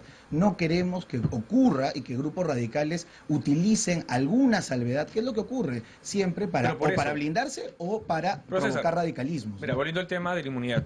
Cuando uno lo reduce a esos actos, ya no tienes el tema de inmunidad de arresto ni de proceso. ¿Qué significa? Que actos previos a la labor legislativa no entran a la protección de la inmunidad. Definitivamente eso es positivo, pero igual queda el blindaje entre el propio Parlamento, que es lo que ocurrió. Pero ese es el mal trabajo que hacen los parlamentarios entre ustedes. Y eso es lo que nosotros queremos decirle a la población, que no se puede repetir el error del pasado y tenemos que decirle a la población que el mejor gesto para recuperar la confianza es ser un ciudadano más. El Parlamento debe ser la casa del pueblo y no la casa del blindaje. Ahora, creo que más allá de...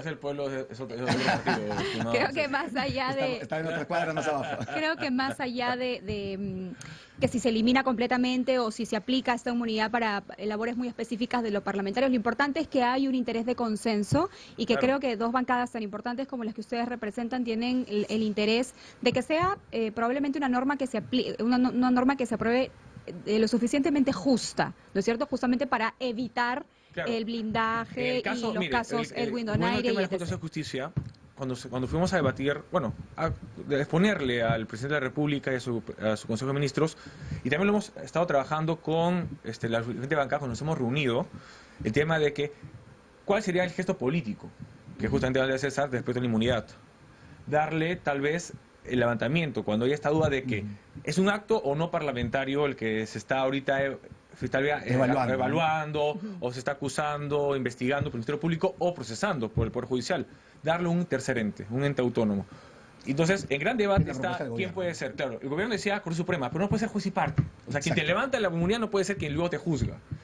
No puede ser el Tribunal Constitucional. El Tribunal Constitucional históricamente se ha dedicado desde la época de Hans Kelsen, que lo creó, en el tema de erradicar las normas inconstitucionales, y nosotros le hemos agregado ser el último defensor de derechos humanos. Y además el Tribunal Constitucional es elegido por el Congreso. No, y aparte, y no solo eso. Y ahí viene justamente la Junta Nacional de Justicia. Es un órgano, la Junta Nacional de Justicia, que ha sido, aprobado por ¿quiénes? Los ciudadanos. Nosotros dijimos, en el referéndum, queremos la Junta Nacional de Justicia por el Consejo Nacional de Magistratura. Tiene respaldo social.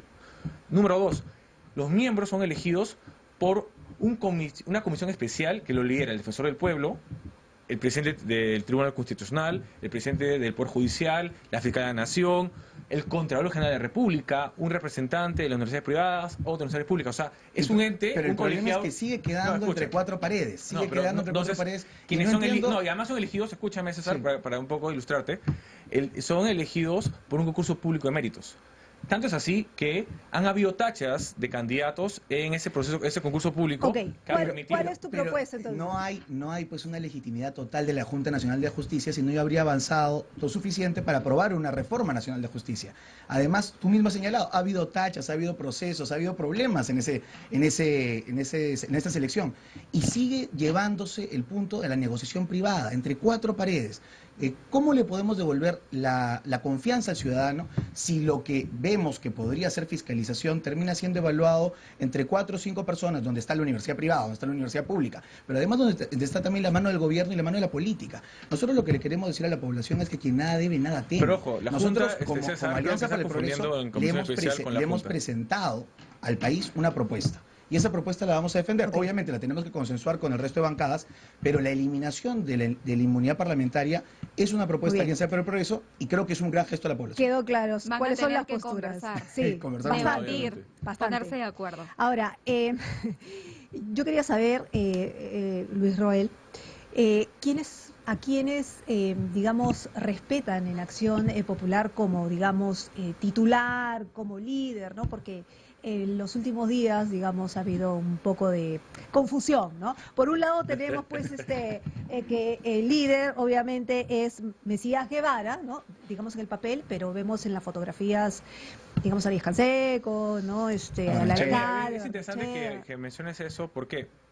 Porque la bancada, luego justamente esta reunión con el presidente, decidió de que todas las decisiones se toman en bancada hasta que hayan estas elecciones de que se elija un nuevo presidente, porque Mesías Guevara es presidente de funciones, ya su periodo ha fenecido, ha terminado. Entonces tenemos que elegir a un nuevo presidente del partido, a un nuevo secretario general, secretarios distritales de base.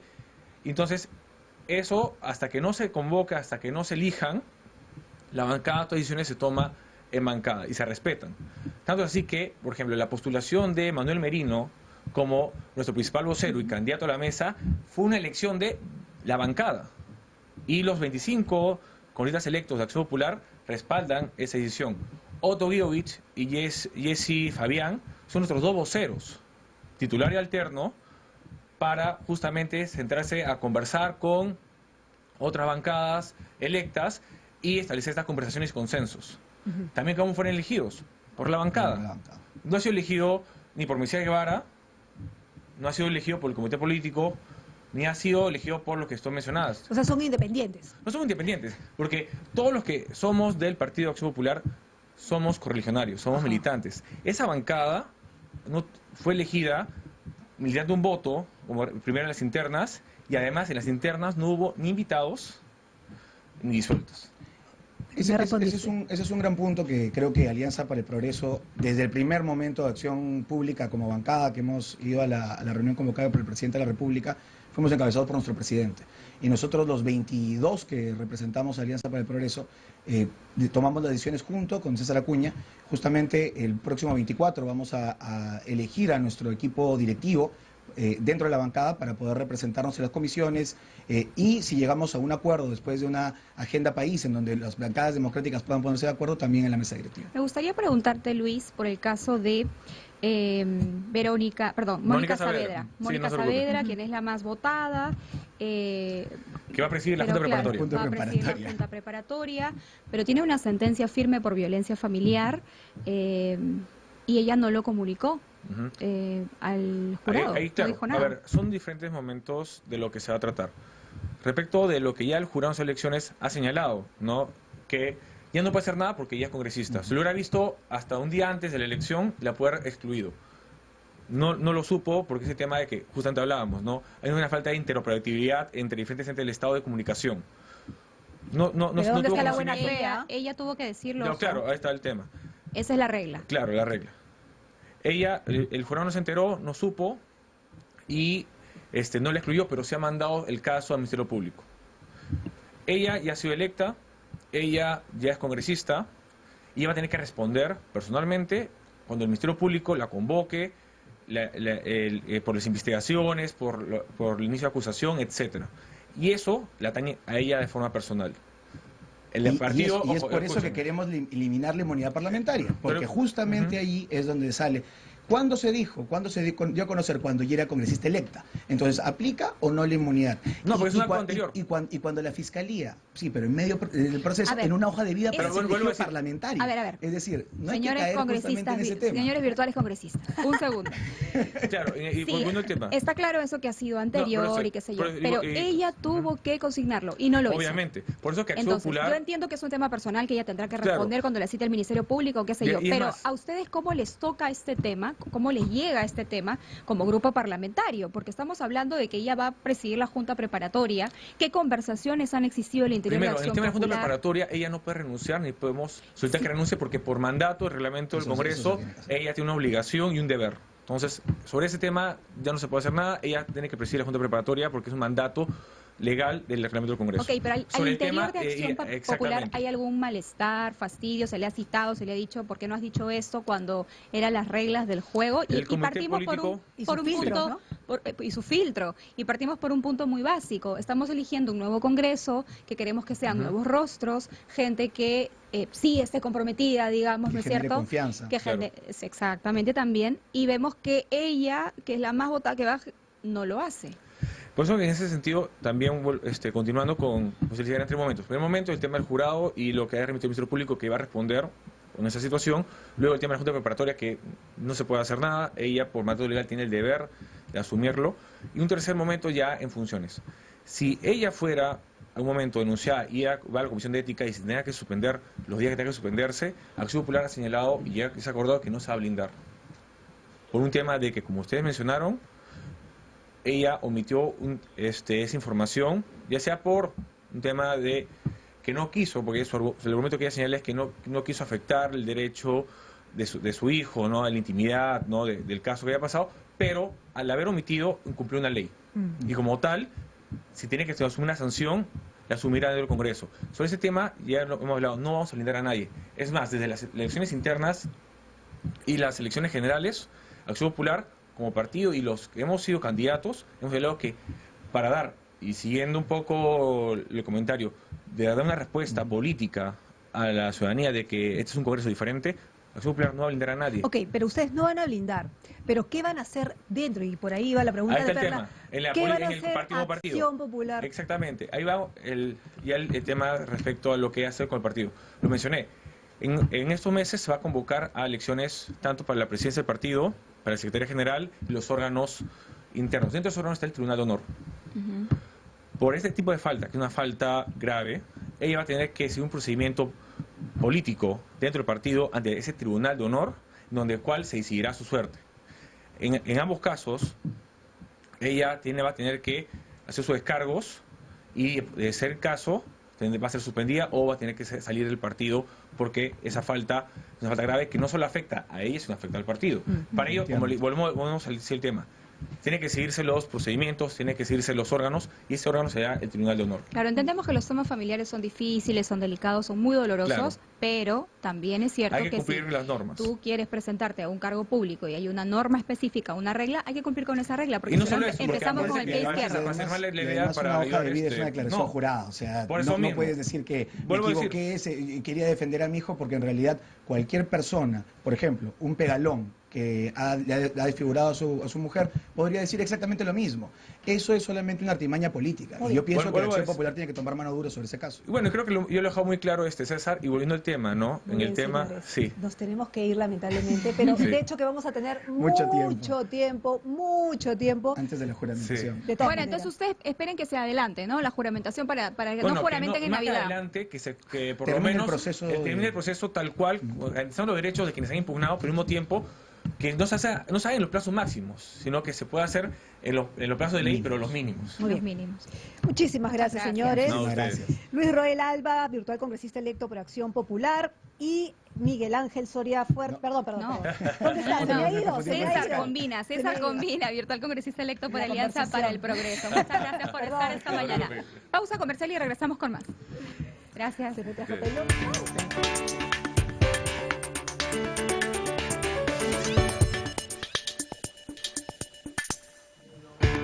Continuamos en Diálogo Abierto, Nacional 103.9 y también en simultáneo por TV Perú.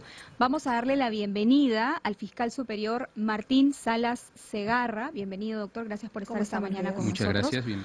Usted ha solicitado a la Junta Nacional de Justicia que aparte temporalmente del cargo al fiscal Tomás Gálvez, al fiscal supremo Tomás Gálvez, incluido en la investigación Los Cuellos Blancos del Puerto. ¿Por qué?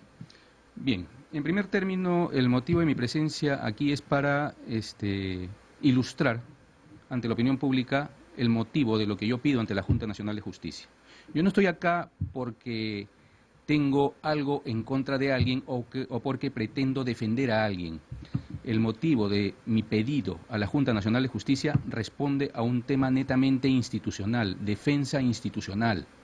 No se puede trastocar la labor del fiscal ante los medios de opinión pública, aprovechando el alto cargo que tenga un funcionario de nuestra institución.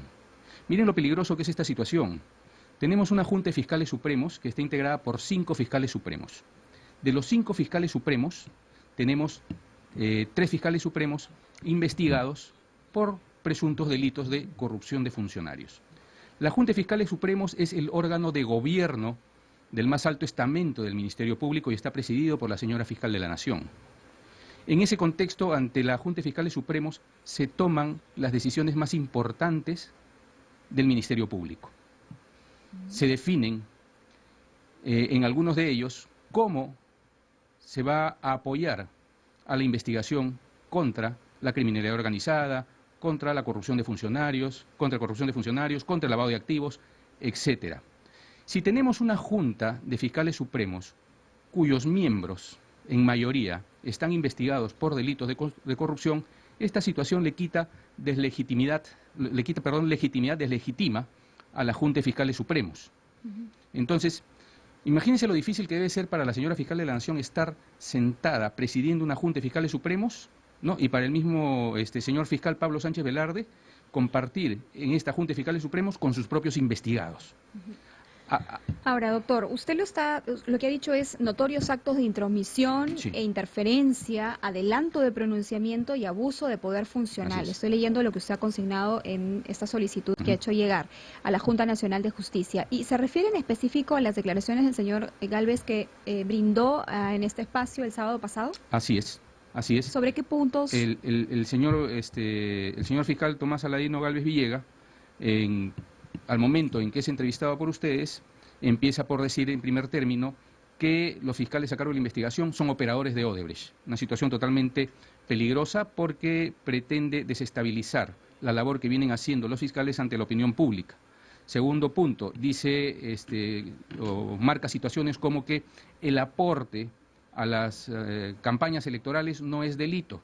Luego dice, el pitufeo no es delito, entre otras cosas donde precisa, incluso dice, les voy a adelantar algo en algún momento en la entrevista, ¿no?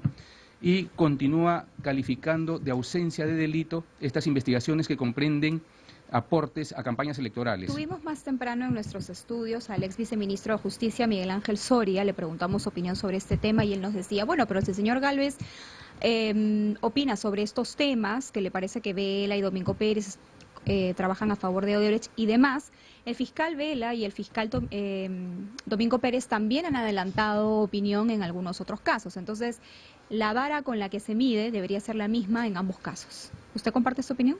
Bien, ningún fiscal puede adelantar opinión. Ningún fiscal. ¿Y le parece que en el caso de Vela y Domingo Pérez han incurrido en algún momento? Tendría que referirme al momento exacto, tendría que verlo y escucharlo para poder opinarte de manera certera si es que hubo o no un adelanto de opinión. ¿No? Y cualquier fiscal que adelante opinión merece ser investigado. Ahora, justamente la persona que vino aquí anteriormente mencionó que a un fiscal no se le puede pedir objetividad. Que es más o menos lo que le está preguntando Perla, ¿no? Que no se le puede, a un juez sí, pero a un fiscal no. Porque un fiscal, efectivamente su trabajo es acusar, ¿cierto? Y así como Vela y Domingo Pérez han mencionado que tal o cual son delincuentes y que también han acusado inclusive a magistrados de más alto nivel que ellos, los ha puesto al mismo nivel. El tema de la objetividad. Sí, tal cual. Bien, el tema de la objetividad radica en lo siguiente. El fiscal es el ente persecutor del delito y del delincuente, ¿ya? Pero esto no lo saca de la mirada objetiva que debe tener en el curso de la investigación, y esto por un mandato constitucional que es la presunción de inocencia. Si bien nosotros perseguimos al delito y al delincuente, tenemos que estar siempre parados en responsabilidad en cuanto al respeto de nuestra Carta Magna. Vale decir, la presunción de inocencia se da hasta que se le demuestre lo contrario en sede judicial. Entonces, para que el fiscal pueda respetar los parámetros constitucionales, tiene que estar de manera objetiva para hacer una investigación imparcial. Va a perseguir al delito y al delincuente, va a indagar, ¿no?, al respecto, pero está sometido a un resultado que tiene que llevar ante el juez para que el juez recién diga quién es responsable o no. Entonces, si bien nosotros perseguimos al delito y al delincuente, eso no nos quita la mirada de objetividad que debemos tener en nuestras investigaciones. Más aún cuando estos casos que están en investigación podrían llegar al despacho del fiscal Gálvez, y allí sí que habría un conflicto, porque claro, si tienes un fiscal que públicamente dice A o B y luego este caso llegaría a sus manos, ahí habría un conflicto de interés. Los fiscales supremos tienen competencia nacional. En cualquier momento ellos son rotados de fiscalía y sí podrían conocer cualquiera de ellos estos casos que se están ventilando ahorita en primera instancia. O sea, él podría fácilmente ver el tema de Lavallato. Sí, y ese es un primer punto. Un segundo punto, es integrante de la Junta de Fiscales Supremos. Ellos, como Junta de Fiscales Supremos, como órgano colegiado, tienen la facultad de pedirle al fiscal que les informe cómo va el curso de las investigaciones. Pero claro, estamos hablando de una Junta de Fiscales Supremos legitimada, no cuestionada, donde las decisiones por mayoría se tomen acorde a la ley y al derecho, y no por integrantes cuestionados. Eso debilita totalmente a la institución.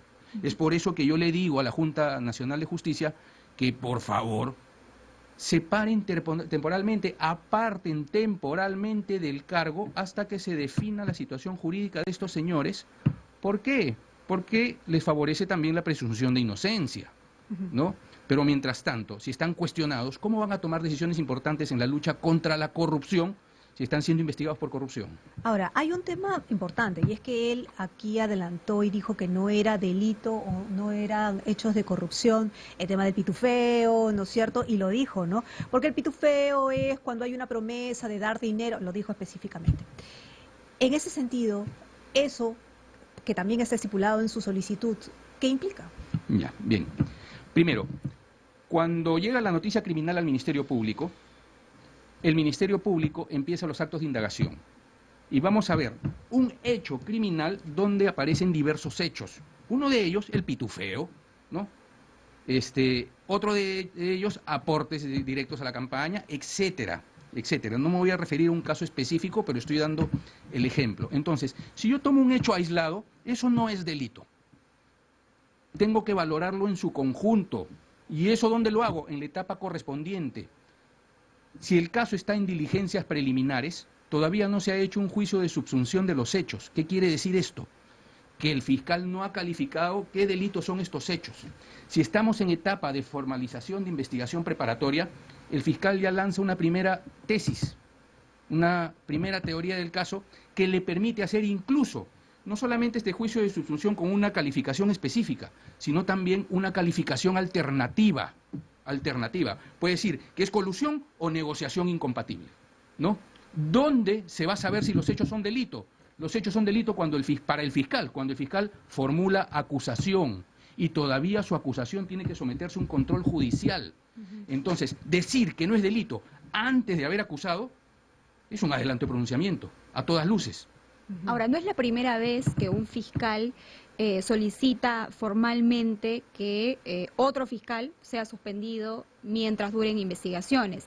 Me remonto a la fiscal Bersabe Redilla, que solicitó formalmente suspender a Pedro Chávarri de sus funciones, decía en ese momento, ante los reiterados intentos por obstruir y obstaculizar, hostilizar su labor. Y ella lo hizo en su momento ante un juez, ¿no? O sea, digamos, es parte también de las funciones de ustedes como fiscales advertir que si hay una situación de peligro de alguna investigación del Ministerio Público, pedir que un fiscal, por favor, sea separado por otro fiscal. O sea, mejor dicho, ese fiscal sea separado. Somos defensores de la legalidad por naturaleza. El fiscal es defensor de la legalidad. Y bajo ese contexto, siendo miembro del Ministerio Público, me encuentro legitimado como fiscal. Así también lo puede hacer cualquier ciudadano con su derecho de denuncia, de poner en conocimiento lo que está ocurriendo en mi institución. A mi casa nadie la toca, hay que respetarla, respeta los parámetros. El Estado te dio la confianza para ejercer un gran cargo, ejércelo con hidalguía, ejércelo acorde a derecho. No uses tu poder para defenestrar a tu institución y golpear las investigaciones tan importantes que estamos realizando. Ustedes saben cómo nos admiran en el extranjero. Yo soy integrante de la red internacional de agentes encargados de combatir la corrupción y estuve en Brasil el año pasado. ¿Cómo admiran lo que está haciendo el Perú acá en la lucha contra la corrupción? Algún colega extranjero dijo, el Perú es uno de los países más corruptos, y yo le respondí, me siento orgulloso de lo que está pasando en el Perú, porque estamos labrando, estamos moviendo la tierra, están saliendo los gusanos. Y si no salen estos gusanos, nunca nos vamos a enterar quiénes son los corruptos. Ahora, ¿es cierto que se está utilizando actualmente el concepto de lavado de activos utilizado o señalado por Tomás Gálvez, como lo dijo en la entrevista? Eso responde ya a la estrategia del fiscal que está viendo el caso, ¿no? Yo no podría, sería irresponsable de mi parte, decir cómo vienen trabajando ellos, ¿no? Yo solamente confío en lo que hace mi institución a través de sus fiscales, sin importar el nombre de quien sea. Ahora, es verdad lo que usted menciona, es verdad que a nivel internacional en muchos lugares se nos ve con muy buenos ojos por la labor que está desarrollando el Ministerio Público, además por los procesos en curso a distintas autoridades que parten también justamente de las investigaciones y las pericias que realiza la Fiscalía.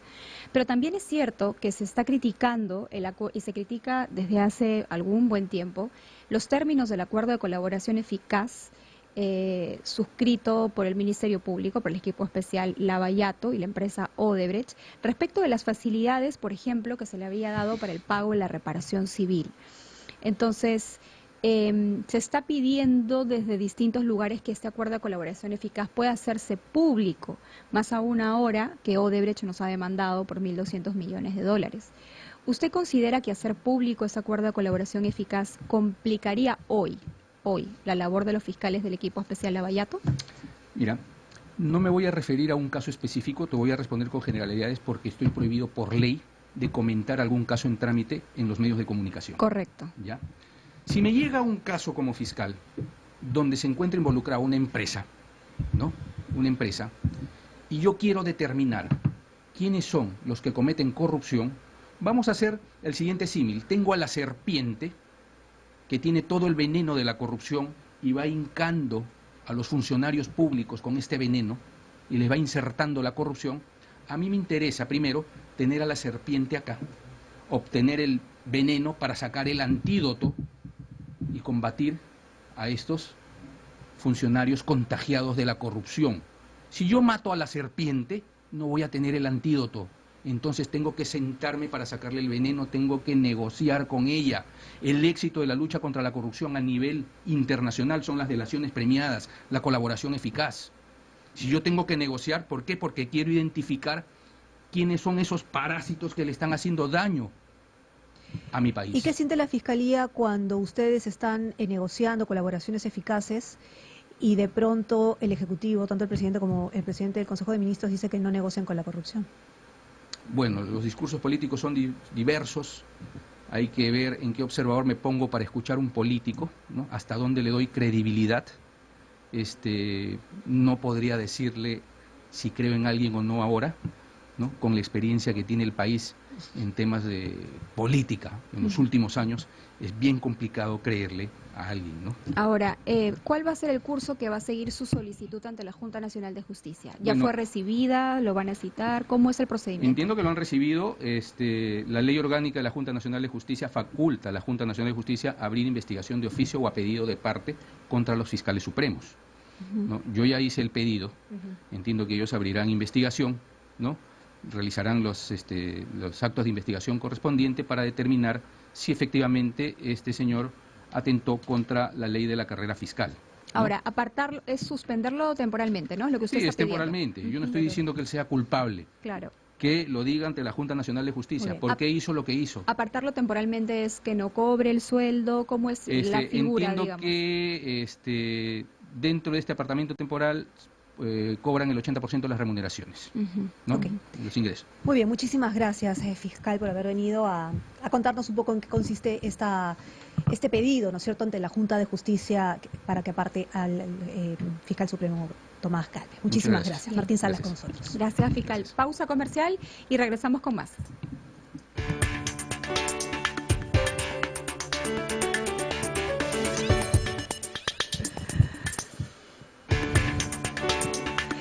Seguimos en Diálogo Abierto por Nacional y TV Perú. Vamos a dejar un poco el tema político para hablar ya de temas sociales que también nos atañe, porque como saben, llegamos a nivel nacional y de hecho que muchos pobladores nos van a escuchar y van a estar interesados. Está en nuestros estudios Marga Ceballos, ella es directora del documental Entre el Hierro y el Mar. Buenos días, bienvenido. Maga, perdón, buenos días. ¿Qué tal? ¿Cómo Bienvenida. estás? Bien, gracias. Gracias Perla y Carla por la invitación. Cuéntanos un poco sobre este documental que entiendo intenta darle voz a las autoridades locales y las poblaciones, los pobladores, perdón, de Marcona y Ica, ¿no? Así es.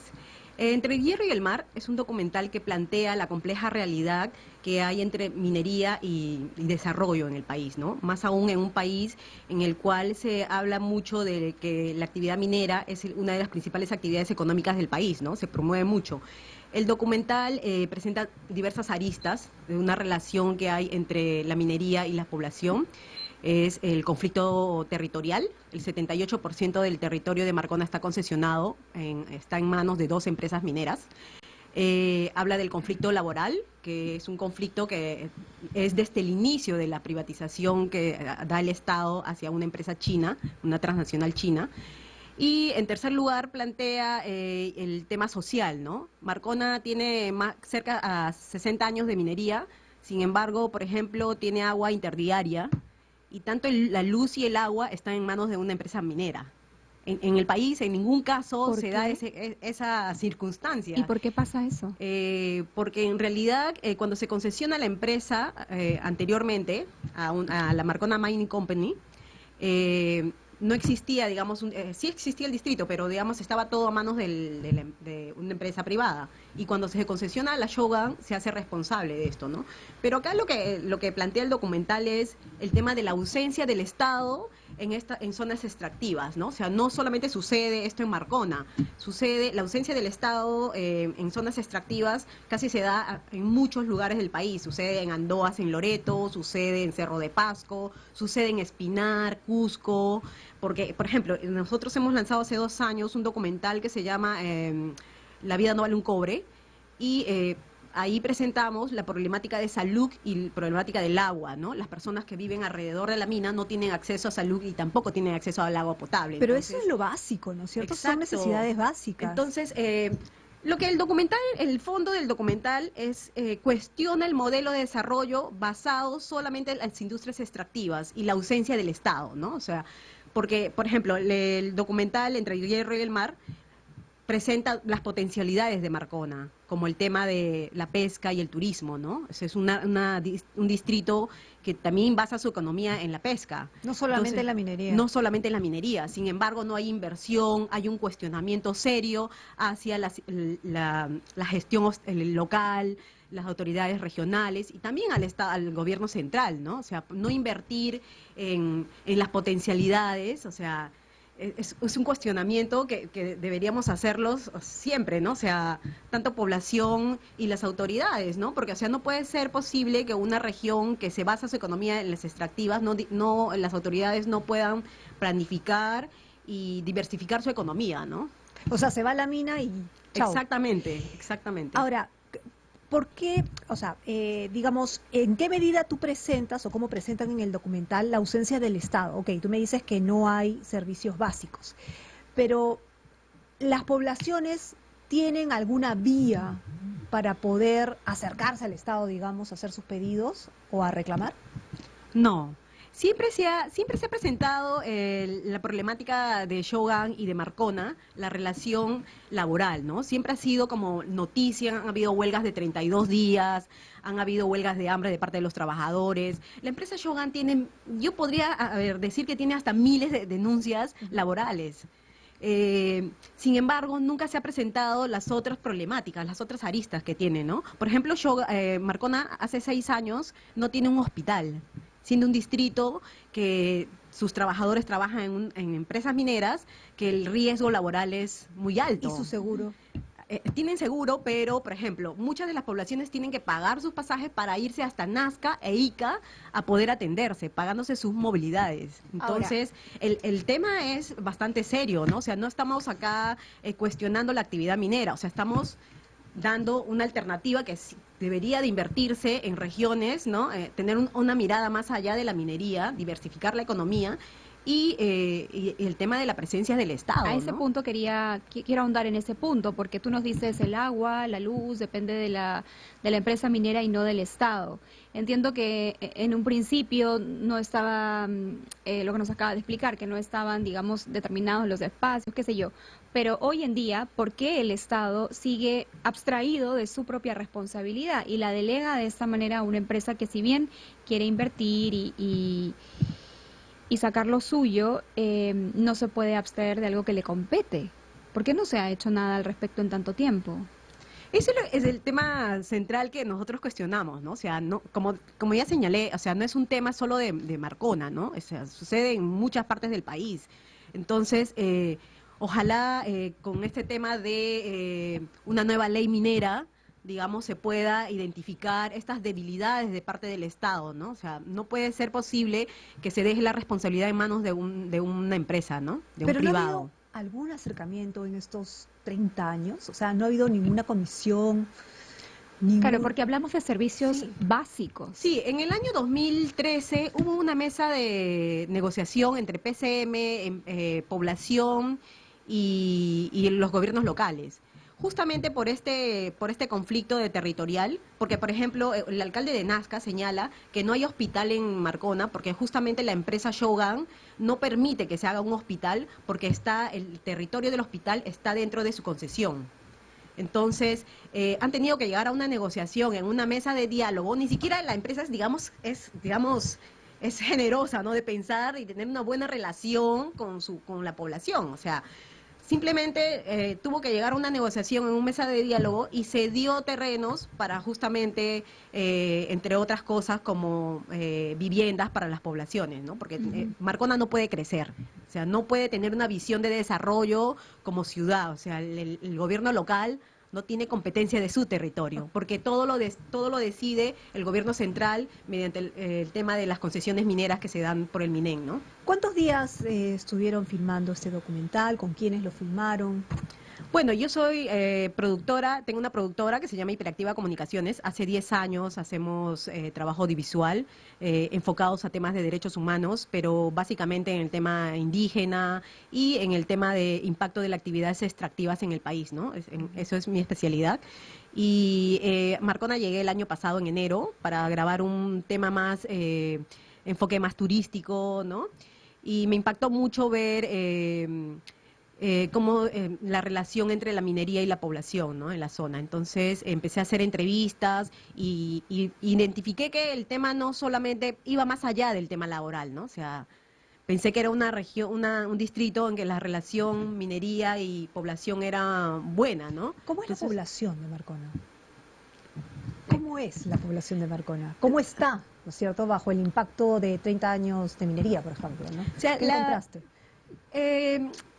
La población de Marcona, como está en costa, tiene mucha actividad pesquera, ¿no? Su relación con el mar es muy estrecha, entonces por eso a mí me llamó mucho la atención y quise poder resaltar en el documental el tema de la pesca y la inversión, ¿no? ¿Por qué no se invierte? O sea, el documental también presenta, por ejemplo, cómo la ciudad tiene pésimo crecimiento urbanístico, ¿no? O sea, sus parques están llenos de cemento, mal construidos. Desorden. O sea, hay un tema también ahí, el tema de corrupción, ¿no? De parte de las autoridades, porque finalmente el distrito ha recibido mucho dinero, miles de millones en cuanto al canon y a regalías mineras, ¿no?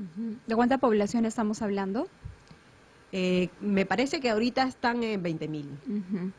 Ahora, ¿cuánto tiempo te tomó rodar el documental? Dices que llegaste en enero, pero ¿cuántos meses de filmación hasta que finalmente ya tuviste el producto terminado? Yo viajé todo el año, hasta el mes de octubre. Ha sido un rodaje solitario, porque he viajado sola cada fin de semana a rodar, por un tema también de cuidado de mis equipos, ¿no? ¿Tú misma filmabas, sí, tú ibas, entrevistabas, tú hacías todo? O sea, el primer viaje que hicimos sí viajé con todo un equipo, pero es llamar mucho la atención, ¿no? Porque la mina siempre está detrás de uno pone la cámara y viene y te sacan, o sea, ha habido muchos momentos que a mí la mina, personal de seguridad, me ha identificado y me ha ido a sacar, ¿no? Entonces, para mí era mucho mejor ir a grabar sola y estar en un perfil bajo, ¿no? O sea, yo me comuniqué con la mina en mes de noviembre, diciembre, para solicitar una entrevista y tener, digamos, la posición de la mina respecto a los temas que plantea el documental, ¿no? ¿Y obtuviste respuesta? No, la mina, el representante de la mina se ha comunicado con nosotros mediante una carta recién a fines de enero, cuando ya teníamos ya la postproducción, digamos, lista, ¿no? Entonces, me responde a diversos cuestionamientos que se hacen en los teasers que hemos lanzado. Por ejemplo, ellos mencionan en cuanto a obstaculización del crecimiento en la zona, y cuando en realidad nosotros no planteamos que ellos son los responsables. O sea, nosotros estamos hablando que no hay un crecimiento porque no hay inversión en infraestructura, ¿no? Y porque no hay inversión de parte de los gobiernos locales y regional, ¿no? Entonces, no es un tema que le compete eso a la mina, ¿no? Muy bien. Entonces, y nos habla de todo el tema de la cadena productiva, que es natural en una zona extractiva. O sea, sabemos que va a haber movimiento, crecimiento, hoteles, restaurantes, ¿no? Entonces... Muy bien, muchísimas gracias. ¿Dónde se va a ver el documental? El documental se estrena este martes, martes 18 a las 7 de la noche, en el Centro Español del Perú, que está en Salaberry 1910. El ingreso es libre, están todos invitados. Muchas gracias. Maga Ceballos, directora del documental Entre el Hierro y el Mar. Terminamos así esta edición de Diálogo Abierto. Muchas gracias por estar con nosotras como cada sábado. Nos vemos en la próxima semana. Chao, chao. Chao.